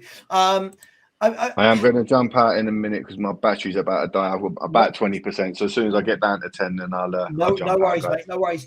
I mean, where are you with this, Coover, in terms of the Heung-min Son piece? I mean, I struggle, right? Like I saw a debate, and I saw Will was having this debate last night on a really good show actually on the Spurs Corner for Henry's channel. Really good show, and he was like, "Oh well, if he was talking about Darwin Núñez." Now, Darwin Núñez is a player that I've watched, and I think he's a very unique player. I think he's a bit scatty, but do you know what? The guy is involved in everything. Everything Liverpool do going forward. He's out wide. He's through the middle. He's linking up play. Got to get his shooting boots on, but that might come. And then he likened it and went, well, if we're saying Son's been bad, he's only got 2 goals less than Núñez. But for me, it's not about the goals, Coover. I'm just worried about his all-round game. He just looks shot to pieces. Yeah. Where do you stand on it? Yeah, I'm the same. There's been a lot of games this season where I've been sticking up for Sonny because I absolutely adore Sonny. He's been fantastic for us over the years. But I think that relationship with Kane, that partnership, that's gone. I just don't see any remnants of that left anymore. It was summed up yesterday, second half, when Sonny's looking to pick up a ball on the byline and he's kind of just not there, took his eye off it totally, not with it. However, there are signs in some matches recently where some of those blistering runs are back. Forget the one against Young, because Young's still pretty quick himself despite his age. But I think some of the runs are still there. The shots aren't all that bad. He's hitting the target quite regularly. But what's always been the same with Son, in my view, is if he's not scoring goals, I don't find him that impressive. I think he's a finishing touch or player to a good move. When he's doing it, he's unplayable. He can do it against some of the best teams in the world when he's on form. But when the goals aren't coming in, you're kind of disappointed with what you see with him. There'll be the runs there, the shots will be there, but it's not quite working. Now the breakdown is there with Kane. Those passes that used to be setting each other up brilliantly all the time, not quite coming off. They're overhit, underhit, a little bit too long on the ball, getting caught offside, whatever. It's just not working anymore. And it's been going on a little bit too long now to ignore it. Amazingly, he only got the golden boot last season. It seems like decades ago already. Total change around this season. Will he get it back? I'm beginning to have my doubts now. Sometimes players do just suddenly lose that ability over time. I brought up in a stream a little while back. Look at Fernando Torres at Liverpool, banging in goals all over the place, and at Atletico before that. In his final season at Liverpool, he barely managed. I think he got about 8 league goals. And then Chelsea bought him thinking they're getting Fernando Torres that bangs all the goals in. No, it was the one that banged the 8 league goals in. He was finished. That striker had gone. I worry he might be doing the same. He might just get his form back. I don't know. But I am concerned about it, and concerned enough to think this is the end of that little era. I agree. I think for me, it's like when Potter was here the first time from a manager perspective. I think sometimes things run their course. And we've had a great run with Son and Kane for years and years and years and years and years. And some point it's got to end. Eunice, big up, my man. How are you? I'm doing well. Nice to meet up with you guys again. Right, nice to meet up with. Yeah, big up. You shaved it all off. Yeah. Hair out, Levy out. I mean, Eunice, the Tottenham YouTube, of which I'm taking my part and blaming this, has been very volatile lately. Arguments here, arguments there. Me and Stella having dust-ups and that sort of thing. But what's your position, Eunice, on this whole situation of, yes, we all want ENIC and Levy out, but where is your position on Conte not taking any accountability for shocking performances? Where do you sit on this? Okay, to tell the truth, right? Of course, Conte has to be responsible for the performances and the results, right? He's the manager, right? Yeah. But I think we have been getting the results until lately, right? Until I think about 1-2 games or 3 games before the World Cup, when things started to unravel, right? Yeah. And I think during the World Cup period, when we had that rest and all that, I think Conte did go to the board, have a chat with them, and maybe he pointed out on what kind of players he wanted, and he got rejected. So I guess Conte has checked out now. Agreed. So since Conte has checked out, that kind of feeling will emanate throughout the whole squad. And to tell the truth, what I saw on Sunday, we playing against Aston Villa, that showed a lot, right?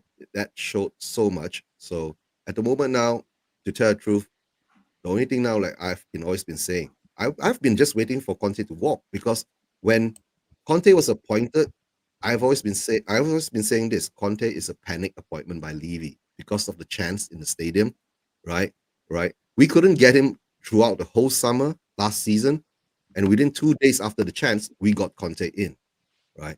And when Conte came in, the whole fan base became united again and backed Conte. And throughout that time, when of course we started to see the football that Conte started to play, it wasn't that impressive, but of course we made it through to reach top 4, right? That was a miracle on its own, but of course we had to take into account, of course, Arsenal screwed up along the way too, right? So what has happened, what I feel is at this moment is, I've got a funny feeling Conte is going to lose all his games along the way, and hopefully he gets sacked, see? Or hopefully, in the end of the day, either that, the board backs him. But we know what our owners are. The blame will always go on to the managers, right? That's why I will never say Conte out. I'd rather say Conte walk. Because if we go on the same thing that Conte walk, right, at least we show that the fans, we know what is happening, right? And we are supporting you in a certain kind of way. Instead of putting more pressure on Conte, we are just saying that Conte walk. I hear that. I think the key thing for me is, as I've said all along, I don't care if Conte's here or not. His style of football is not for me anyway, so I don't really care. I know lots of people are so desperate for this man to be at the club, right? But for me, what I've not been able to understand is it doesn't matter if you're ENIC and Levy out, the number of people that have not been able to apportion any blame for the way Spurs play, for results like Brentford, for results like yesterday against Villa, for the performances. I understand the blame. Of course, he has to take blame, but the problem is that is part of the scenario that's going to be played out. If he takes the blame, right, then it feeds into what our owners want, right? So we must be smart. We must be smart as fan base. We know even if we want him out, right, we cannot show that in the sense that we are forcing him out because it will feed it. Simple as that. Okay, let's say tomorrow Conte walks or gets sacked, right? The next manager that comes in, we're going through the same process again. It's just rinse and repeat. Right. Of course, but why? So why then? What? This is my question, and Josh, I'll bring you in a second. Why is Conte special? Because this has happened to every manager before him, and I've heard Jose out, AVB out, Harry out. Hang on, Eunice, hang on. I've heard all of them out. We get to Conte and it's it's definitely nothing to do with Conte. It's all on the owners. No. I'm not saying it's all on the owners. We have to make a stand. Conte has become our last stand against our owners. You get what I'm saying? We are making this stand. Conte's not even making a stand against them. He's not even signing. He's going. He's already made his stand, right? He came out with a statement is that I already told the board what I want to bring us forward, right? But our club has their own vision, right? Because what he says, our club has their own vision, which is not his vision, right? Right? So he's already checked out. It doesn't matter. At the moment, I agree. So if he's already made his stance, Josh, bear with me 1 minute. If he's already made his stance, then shouldn't he then get up, walk away? Get up and walk away, and then you turn around and go, do you know what? Fair play to you. But Sava, 400k a week. Will you get up and walk away? Mate, listen. The guy's an absolutely multi. It doesn't matter. We're human, right? I will sit there for 400k a week, right, and do nothing and just get the 400k a week. He'll walk straight into another top job. He would quite easily walk into another job. By the end of the season, another top job would be available, and he'd walk straight into it. Yeah. So whether he walks now, it just gives him credibility. Yeah. The thing is that at the moment now, right, it doesn't matter. It doesn't matter what happens, whether he walks now, he finishes his contract, he pockets the money, right? In that day, I don't care whatever Conte does. What I care about is, right, the reflection of what the club, the owners have done to us fans for so many years, right? Giving us all this bullshit, right? We must make a stand, and we're gonna use Conte as that stand, right? As that stool to stand on, right? To reach to the owners, to let them know, but we are not taking this bullshit anymore. Yeah, but Eunice, that doesn't take away from the fact that he seems to be getting away. It doesn't matter. It doesn't matter because the bigger picture is not Conte. The bigger picture is our owners. We as our fan base must see this. Yes, the football is shit. We are not getting the results, right? It's nothing to do with whatever happens. You can bring in Pep. You can bring in Klopp. We'll go through the same process. We're going through the same process again. You understand? You're doing what most and I am an ENIC out, Levy out person, but you're doing what so many of the ENIC and Levy out people are doing now, is not being able to separate two conversations. Of course, I can separate the conversation. ENIC and Levy out, yeah, for sure, all day long, 100% of my energy. Now, park that. The football I'm watching is diabolical. And that is Antonio Conte's style of football. Yes, it's diabolical, but it doesn't matter. You get what I'm saying? No? Why does it not matter? Explain why it doesn't matter. It doesn't matter because in the end of the day, you will still get the same result. Conte gets sacked or he walks, right? ENIC is still there. Don't you see it? No, the ENIC will still be there. You could say the other way around, though, with Eugene. If sack the manager, ENIC's still there. He walks at the end of the season, ENIC's still there. He's still there. Get a new manager the reason I'd prefer to see Conte go now is because it means we can start getting pissed off about it and showing ENIC in the middle of the season. We know, but the thing is that now we do not know what's going to happen. For all you know, right? The next few games, we lose the next few games, right? Conte might just walk. We still do not know. Come on. We might win the next few games and he doesn't. Let me bring in Josh because he's been really patient. Josh. Yeah, what's up? How are you, mate? You good? All good after that result. No, but, move on, don't you, Spurs fans? So, yeah, listen, the result wasn't good. Where are you at the moment with this, Josh? We've never had this chat. Are you an ENIC Levy out? Do you want Conte to stay? Are you both? Where are you with it? I'm Levy out. I think Levy definitely has to leave the club for the better. But I think us as fans, of course we all have our own opinion. We've got to look at it as a bigger picture. We've got to look at it as the fact that football isn't good. The actual football, like you said, Sam, the football that we play isn't good. Now that's got nothing to do with Daniel Levy. It's maybe to do with the transfers. Yeah, the transfers is to do with Daniel Levy, not the football. That's to do with Antonio Conte. So you got to know how to separate the two things. I think now that we're coming to January, now we can put a lot more pressure on Daniel Levy to say, okay, yeah, you need to put in some money. What is this 30 million you're putting in plus sales? Come on, we're a joke. This is unbelievable.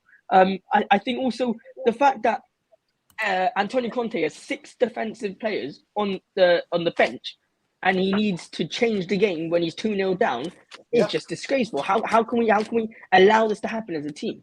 And one other thing is that you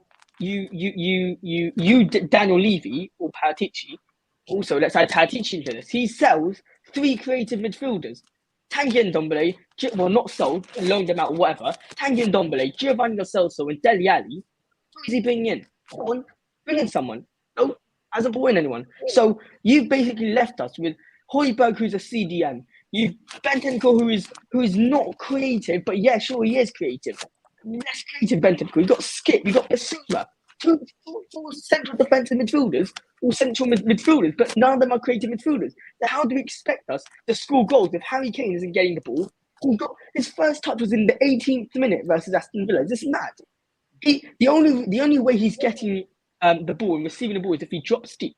When he drops deep, he gets fouled. So there's no win about this. So I think the Daniel Levy has to leave. That's for sure. But the whole problem is much bigger than Daniel Levy. I think it's more of a football club in general. And yeah, I mean, Antonio Conte just as much has to blame, but I think Daniel Levy has to leave for us to sort stuff out. Josh, completely agree. This is exactly where I am with it. For me, the issue I've had in the last 48 hours or 24 hours is that people seem reluctant to be able to come out and say that Conte has ever got anything wrong. Every time we win a game, it's Conte magic, Conte special, right? Every time we lose a game, it's Daniel Levy and ENIC. And whilst I'm an ENIC and Levy hater, I believe that it waters down the argument where every single time we lose a game that we shouldn't, we blame the owners. There was more than enough on that pitch yesterday, Kuva. There was more than enough on that pitch that we should be having a shot on target in the second half against Aston Villa. Harry Kane, Kulusevski, Perisic, Basuma. Yeah? Even Kulusevski didn't play yesterday, bud. Son, Kane, Perisic, Basuma. Yeah. There's enough there that we should not just be saying we can't win. But Sava, I keep telling you, right? Conte has checked out, right? Our squad is depressed. We're not going to win anything in the next 5 games. Simple as that.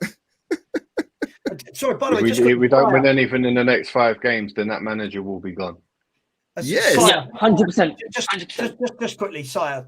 When you say Sava, stop it. I don't understand what you don't understand. I hate ENIC and Levy. I don't understand how you don't get this. Yeah, I hate them and want them out, and will be at any protests. The very big difference is I can't blame them for what I watched yesterday against an Aston Villa team that had a god-awful defence. 2 forwards that don't ever score. I mean, Ollie Watkins has got 3 goals all season, right? Leon Bailey's never done anything in the Premier League. I'm sorry. And by the way, this has got to change. Antonio Conte is the 12th permanent Tottenham Hotspur manager. This narrative being thrown around by people, 14 including the interims. yeah, but you can't. Let's say that all the people who want Conte out, right? Why don't you just do a simple thing and just change your stance to Conte walks? But I've said that. Right, this is where people have not listened to me. Steve, you're in a WhatsApp group with me. You know, Kuva, we stream all the time. That is what I've said. I've never been so Conte out that I'm like, sack him, sack him, sack him. My point is this. It's more of a statement if he walks. There is no point. No, but instead of using the hashtag Conte out, use the hashtag Conte walks, right? I've never hashtag Conte out. I'm not saying you guys. I'm just saying those who are using a lot of hashtag Conte out like this, right, we should just change it to Conte walk. I agree. No, I don't agree anyway. The whole idea with the Conte out thing now is it's known. Now this will encompass Levy reforming what he does. It's basically the whole thing stands for something's got to change. Whether it's Conte walking, Levy reforming, or Levy selling up. It's all, for me, it's all part of that Levy out thing. It's showing that we are not content with what we've got. This Conte out seed, right, has already been planted 6 months before this. And now it's blooming into a flower, right? Where it's a Levy flower, which gives Levy, right, another escape route. Simple as that. I agree, but Eugene, what's the alternative, right? Conte don't want to be it. So what I've turned around and said, and Josh, I'd be interested to know what you think about this, and you, Steve. What I've turned around and said is, okay, you don't want to be here, mate. The best thing he could do for this football club, his lasting legacy, Eugene, for this football club could be walking away, standing up to the owners, that finally then the fans can go, right, what more proof do you want that these owners are terrible, right? If he stays for the money, I get it, of course. Who's going to walk away from that much money? But at the same time, he's not really standing up to them, is he? He's just seeing out his contract. He's not stood up to them. He's not leaving a contract early. The thing is that he did stand up one time during the Burnley loss, right? When he lost it completely, right? But what did he do? Now, what did he do to stand up? What did he actually do? No, he said he just that, went mad. He just went mad. Yeah, maybe he went to. But now he's actually doing it in more cryptic way, right? He's not throwing his toys out of pram now. He's delivering a lot of cryptic messages to the fans. Simple as that. It's not that. It's not that cryptic. Trust me. If half our fan base can work it out, it's not that cryptic. Yeah, I mean, it has to be cryptic. You know, our fan base are. You know. Listen, and by the way, I agree with Conte. I mean, first of all, who on this panel is amazed he joined in the first place? Right? I mean, why? Here's my question to all of you. What made Antonio Conte join Tottenham when he knew, when we knew, when everyone knew he wasn't going to get what Antonio Conte needs as a manager? What made him join? Because they lied. They offered him a lot of money. And, no. They lied. It was a gentleman's agreement, right? That he will get the players he wants. Levy and his gentleman's handshake. Yes, right. Yes, right. All right, guys. On that note, I'm going to have to jump out because I'm literally about to lose my battery. But thank you guys for having me on. Nice meeting you. And I will be watching the rest of the show. Don't worry. And to you guys, happy New Year. Yeah. Right. Remember, go on. The gentleman's agreement, right, is very powerful, right? In that day, to tell the truth, right, Levy just conned Conte. Simple as that. Okay, so let me ask, Josh, do you believe in any way, shape or form that in the meeting that happened, and I really wish this would have been a great hour or 2 hours or 3 hours of TV, however long the meeting lasted, where Antonio Conte agreed to become Tottenham manager. Do you believe anywhere in that conversation, Daniel Levy said, and do you know what, Antonio? I'm going to give you all the top world-class players you want along the way. Absolutely not. Absolutely Right. not. I mean, look, Why is he here? it's just funny that Daniel Levy is never going to give. It doesn't matter whoever you appoint as a manager. He's always going to have an argument. He's always going to want to have the upper hand and stuff. Always in the deals, he's always going to want to have the upper hand. So when he has, Zinedine Zidane, if say Zinedine Zidane gets appointed as a Tottenham Hotspur coach, yeah, you think Daniel Levy's going to let him spend money? Man, he thinks he knows football better than everyone. Joking, honestly.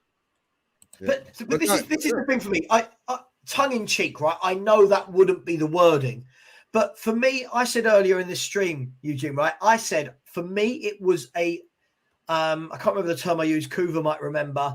I said it was a convenient appointment for both. I think, or I think it helped both parties at the time. Conte, there were no big jobs out there and was going to get a huge pay packet for 18 months. And 18 months doesn't hurt his reputation as much as a 4 or 5 year contract would. And it was brilliant for Levy and ENIC because they just had the whole debacle with Nuno. Yeah. And it was a rabbit out of the hat. The problem with this is at that time, too many Spurs fans believed that Daniel Levy was going to change his way. They still believe it now. They still believe. Back Conte. Not happening. No, Sava, you know what's the red flag? 18 months. The 18 months was the red flag. Simple as that. Right. 18 months was the red flag. I keep telling you guys, Conte was a panic appointment. Conte wasn't going to. No.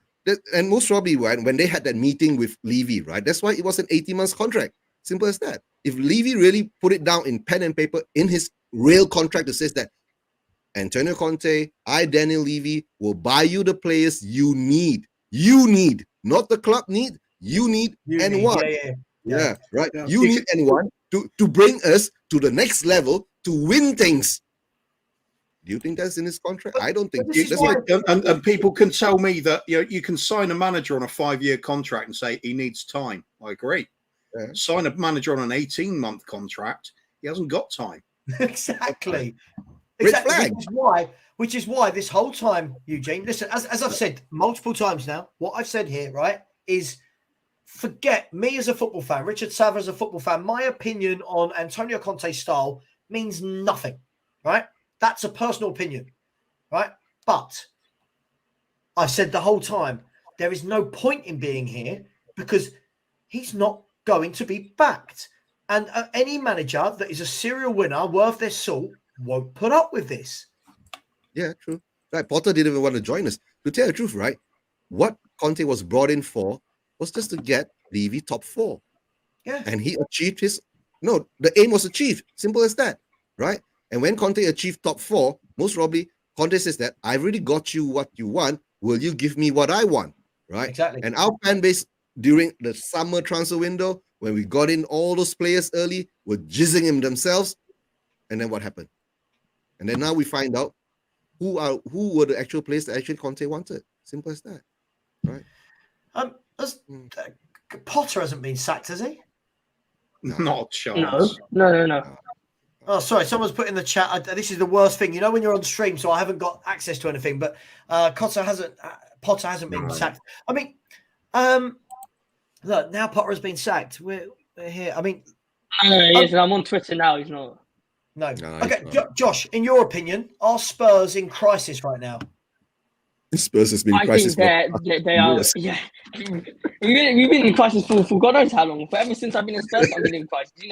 I mean, we haven't won a trophy in 9 years, and I keep on saying this. We don't have much time left. Let's say Conte keeps on with his contract. Yeah, he's got what until the end of the season, is it? And then that's it with an extension. Yeah. Okay, we've got Harry Kane who's turning 30, Human Son who's already 30, Hugo Lloris who's left the field already. He's finished. We got what? Only Coutinho Romero. We don't have a team anymore. We need to win a trophy now. And the fact that is even worse is the fact that Arsenal are challenging for the title right now, arguably, and they look solid. They are. They are. I don't They're know gonna what you win lot it. are thinking, but like, I think I am. I think tell they you, are. Arsenal is going to win it, right? Because Pep is going to do Arteta a favor, right? And Pep is going to focus on the Champions League. Watch it. Watch it.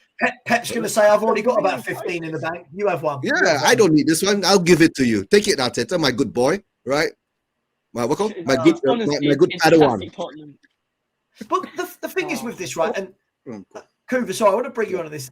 Look, as much as I love this sentiment of that's why we said, what's the point of Conte out? Go straight to the ownership and Levy. Look, Kuva, even if we start demonstrating and then I don't know what fans think that this is going to go like that, and we've got new owners within a month, and Conte stays and all is well. Unfortunately for me, Conte should have been the manager then when the next owners came in, right? Not under ENIC. I don't know if fans seem to think it's that simple that we can suddenly get rid of the owners that quick. It's a process. Who's ever got owners out? It's not going to be that simple. You know our owners, right? Any answers on postcards? Which fan base have got owners out? We did with Sugar Okay, right. How long ago was that? 22 years ago. Okay, in the last 10 years, top clubs that have managed to get their owners out. Even Arsenal's owners didn't get out. Newcastle. It's a very rare thing. I don't think that's to do with the Newcastle fans getting the owners out. I think that's to do with somebody with an awful lot of money coming in saying we want your club. Oh, right. but at least the Newcastle fans protested for the past 10 years when Ashley was true, right? So they got the owners out, right? But my of point course, is, it's not a quick fix, Eugene, is it? For a club where they want 5, 6, 7 billion, it doesn't matter even if we protested every week for the next year. The sale will take forever, and and it's not going to be quick. The thing is that, Sava, would you take it, right, if we put it in this way, right? All of a sudden, ENIC wakes up, the board wakes up and tells Levy, right, you're getting too much flack from all this Levy out and you don't know what you're doing in the stadium. I think it's time for you to step down. Maybe we should appoint someone who actually run the football. Will you accept that, even with ENIC there? Yeah, hang on. Say that. Hang on. Run that past me again, so I'm clear on what I'm agreeing to before it gets clipped. All right. Let's say, right, this thing turns toxic into the stadium. Every home game that you go to, right, the fans are chanting "Levy out." You don't know what you're doing. Levy out. Right, get out of a club, right? And the board turns around and says that Daniel Levy, we can't take this anymore.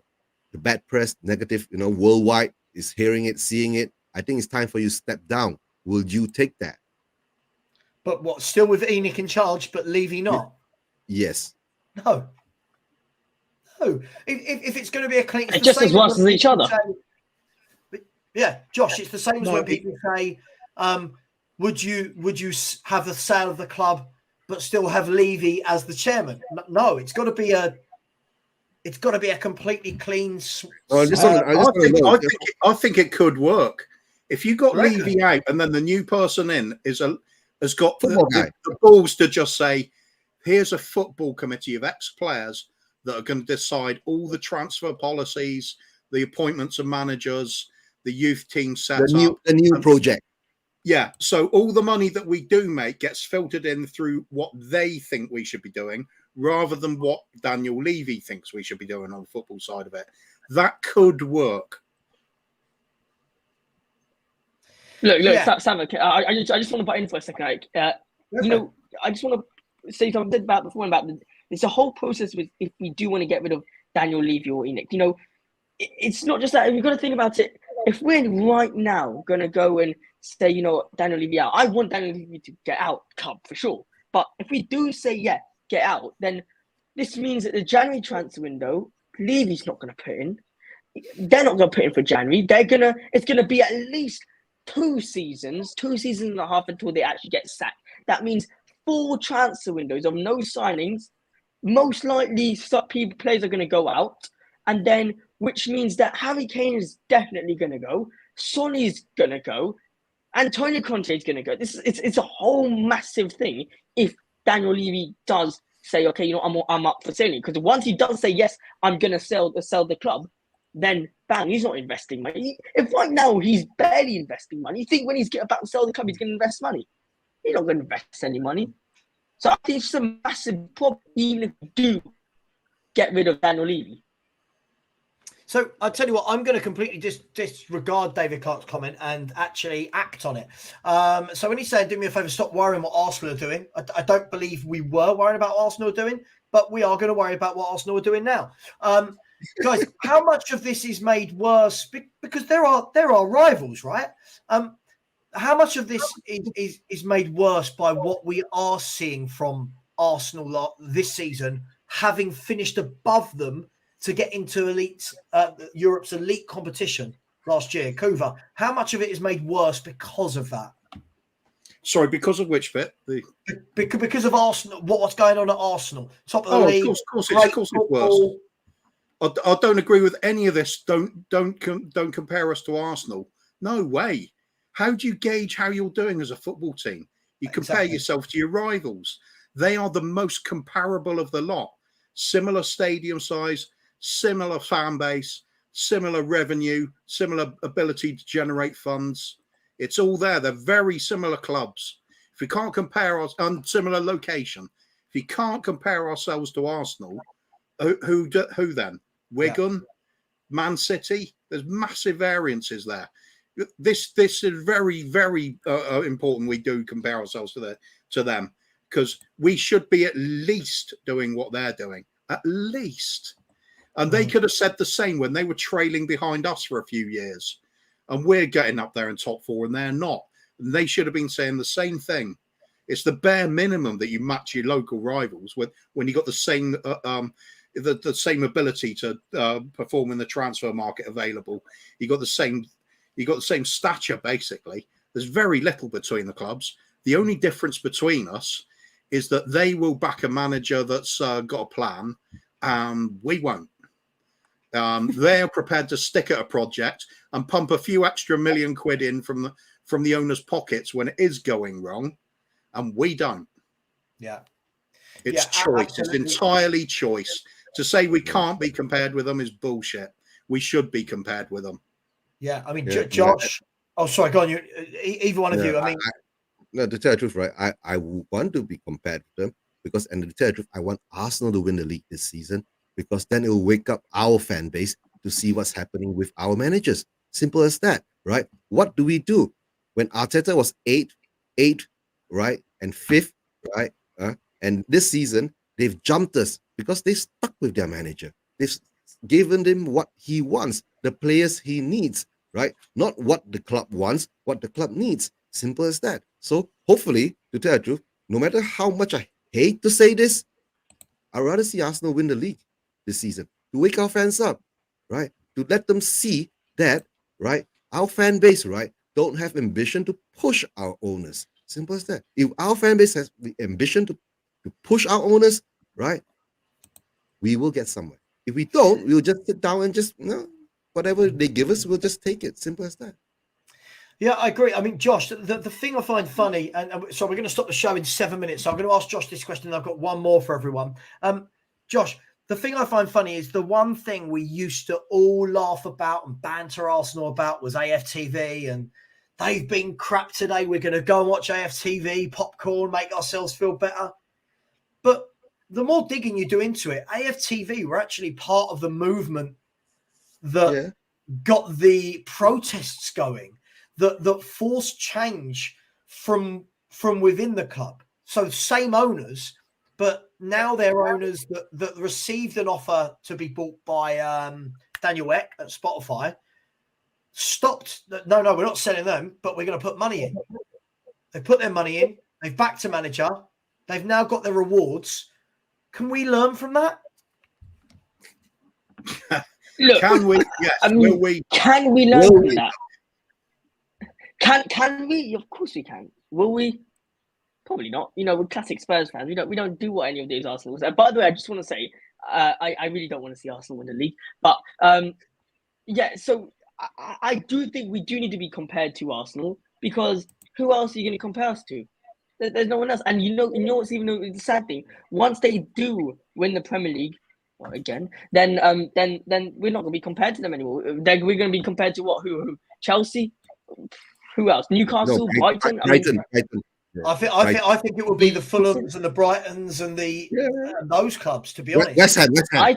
Yeah, West Ham. If they do up their game, look, we have to be compared right now to Arsenal, and unfortunately, it makes it worse that Arsenal are above us, and it just shows that even though we all were bantering them about how we know this Arteta, what is this? Trust the process. At the end of the day, they trusted the process. They got through it. I mean, do we? So going back to the original question, should we be compared to Arsenal? I mean, yeah. I mean, who else are we compared for? So yeah. Okay, guys. Last bit for me before we stop the show. Guys, we're in this stage now where, there was a big 4, then there was a big 5, then there was a big 6. Newcastle have decided to gate crash that and make it 7. Slowly but surely, and I'm not saying Liverpool guaranteed to win tonight against Brentford, but slowly but surely we could be 6th.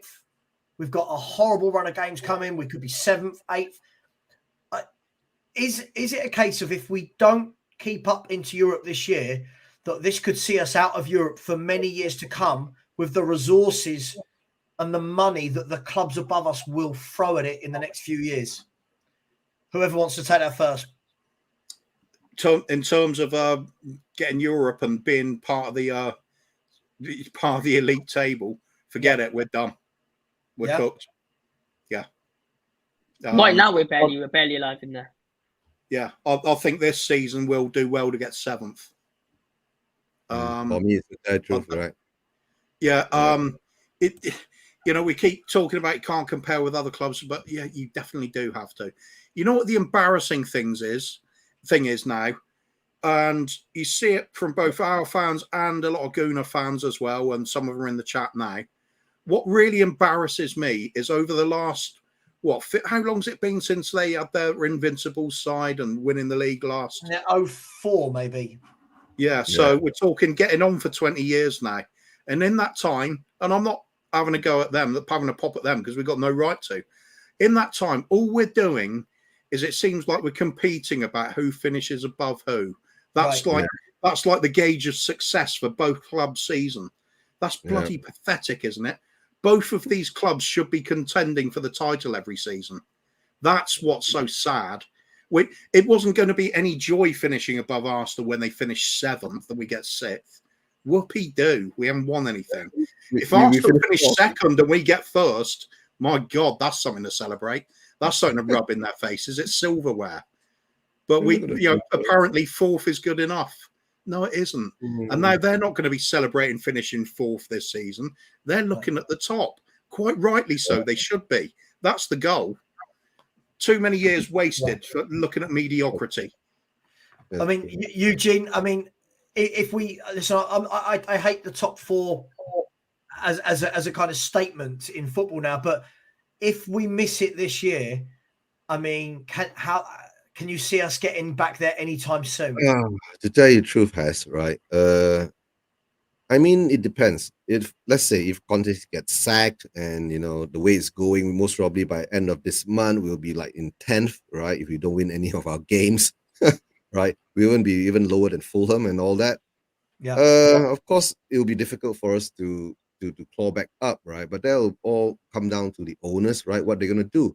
Of course, now they'll be saying, "Oh, we're gonna bring Poch back." But if Poch comes back, we don't back him. We'll go back to square one again.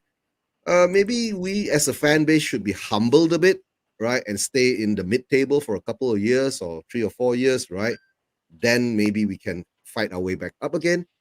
But straight away, if we do drop back out of the European spots, that could be a blessing in disguise. Maybe it'll give us time to recoup and understand, and maybe it'll let the fan base know that, our owners are just a piece of shits. That's all.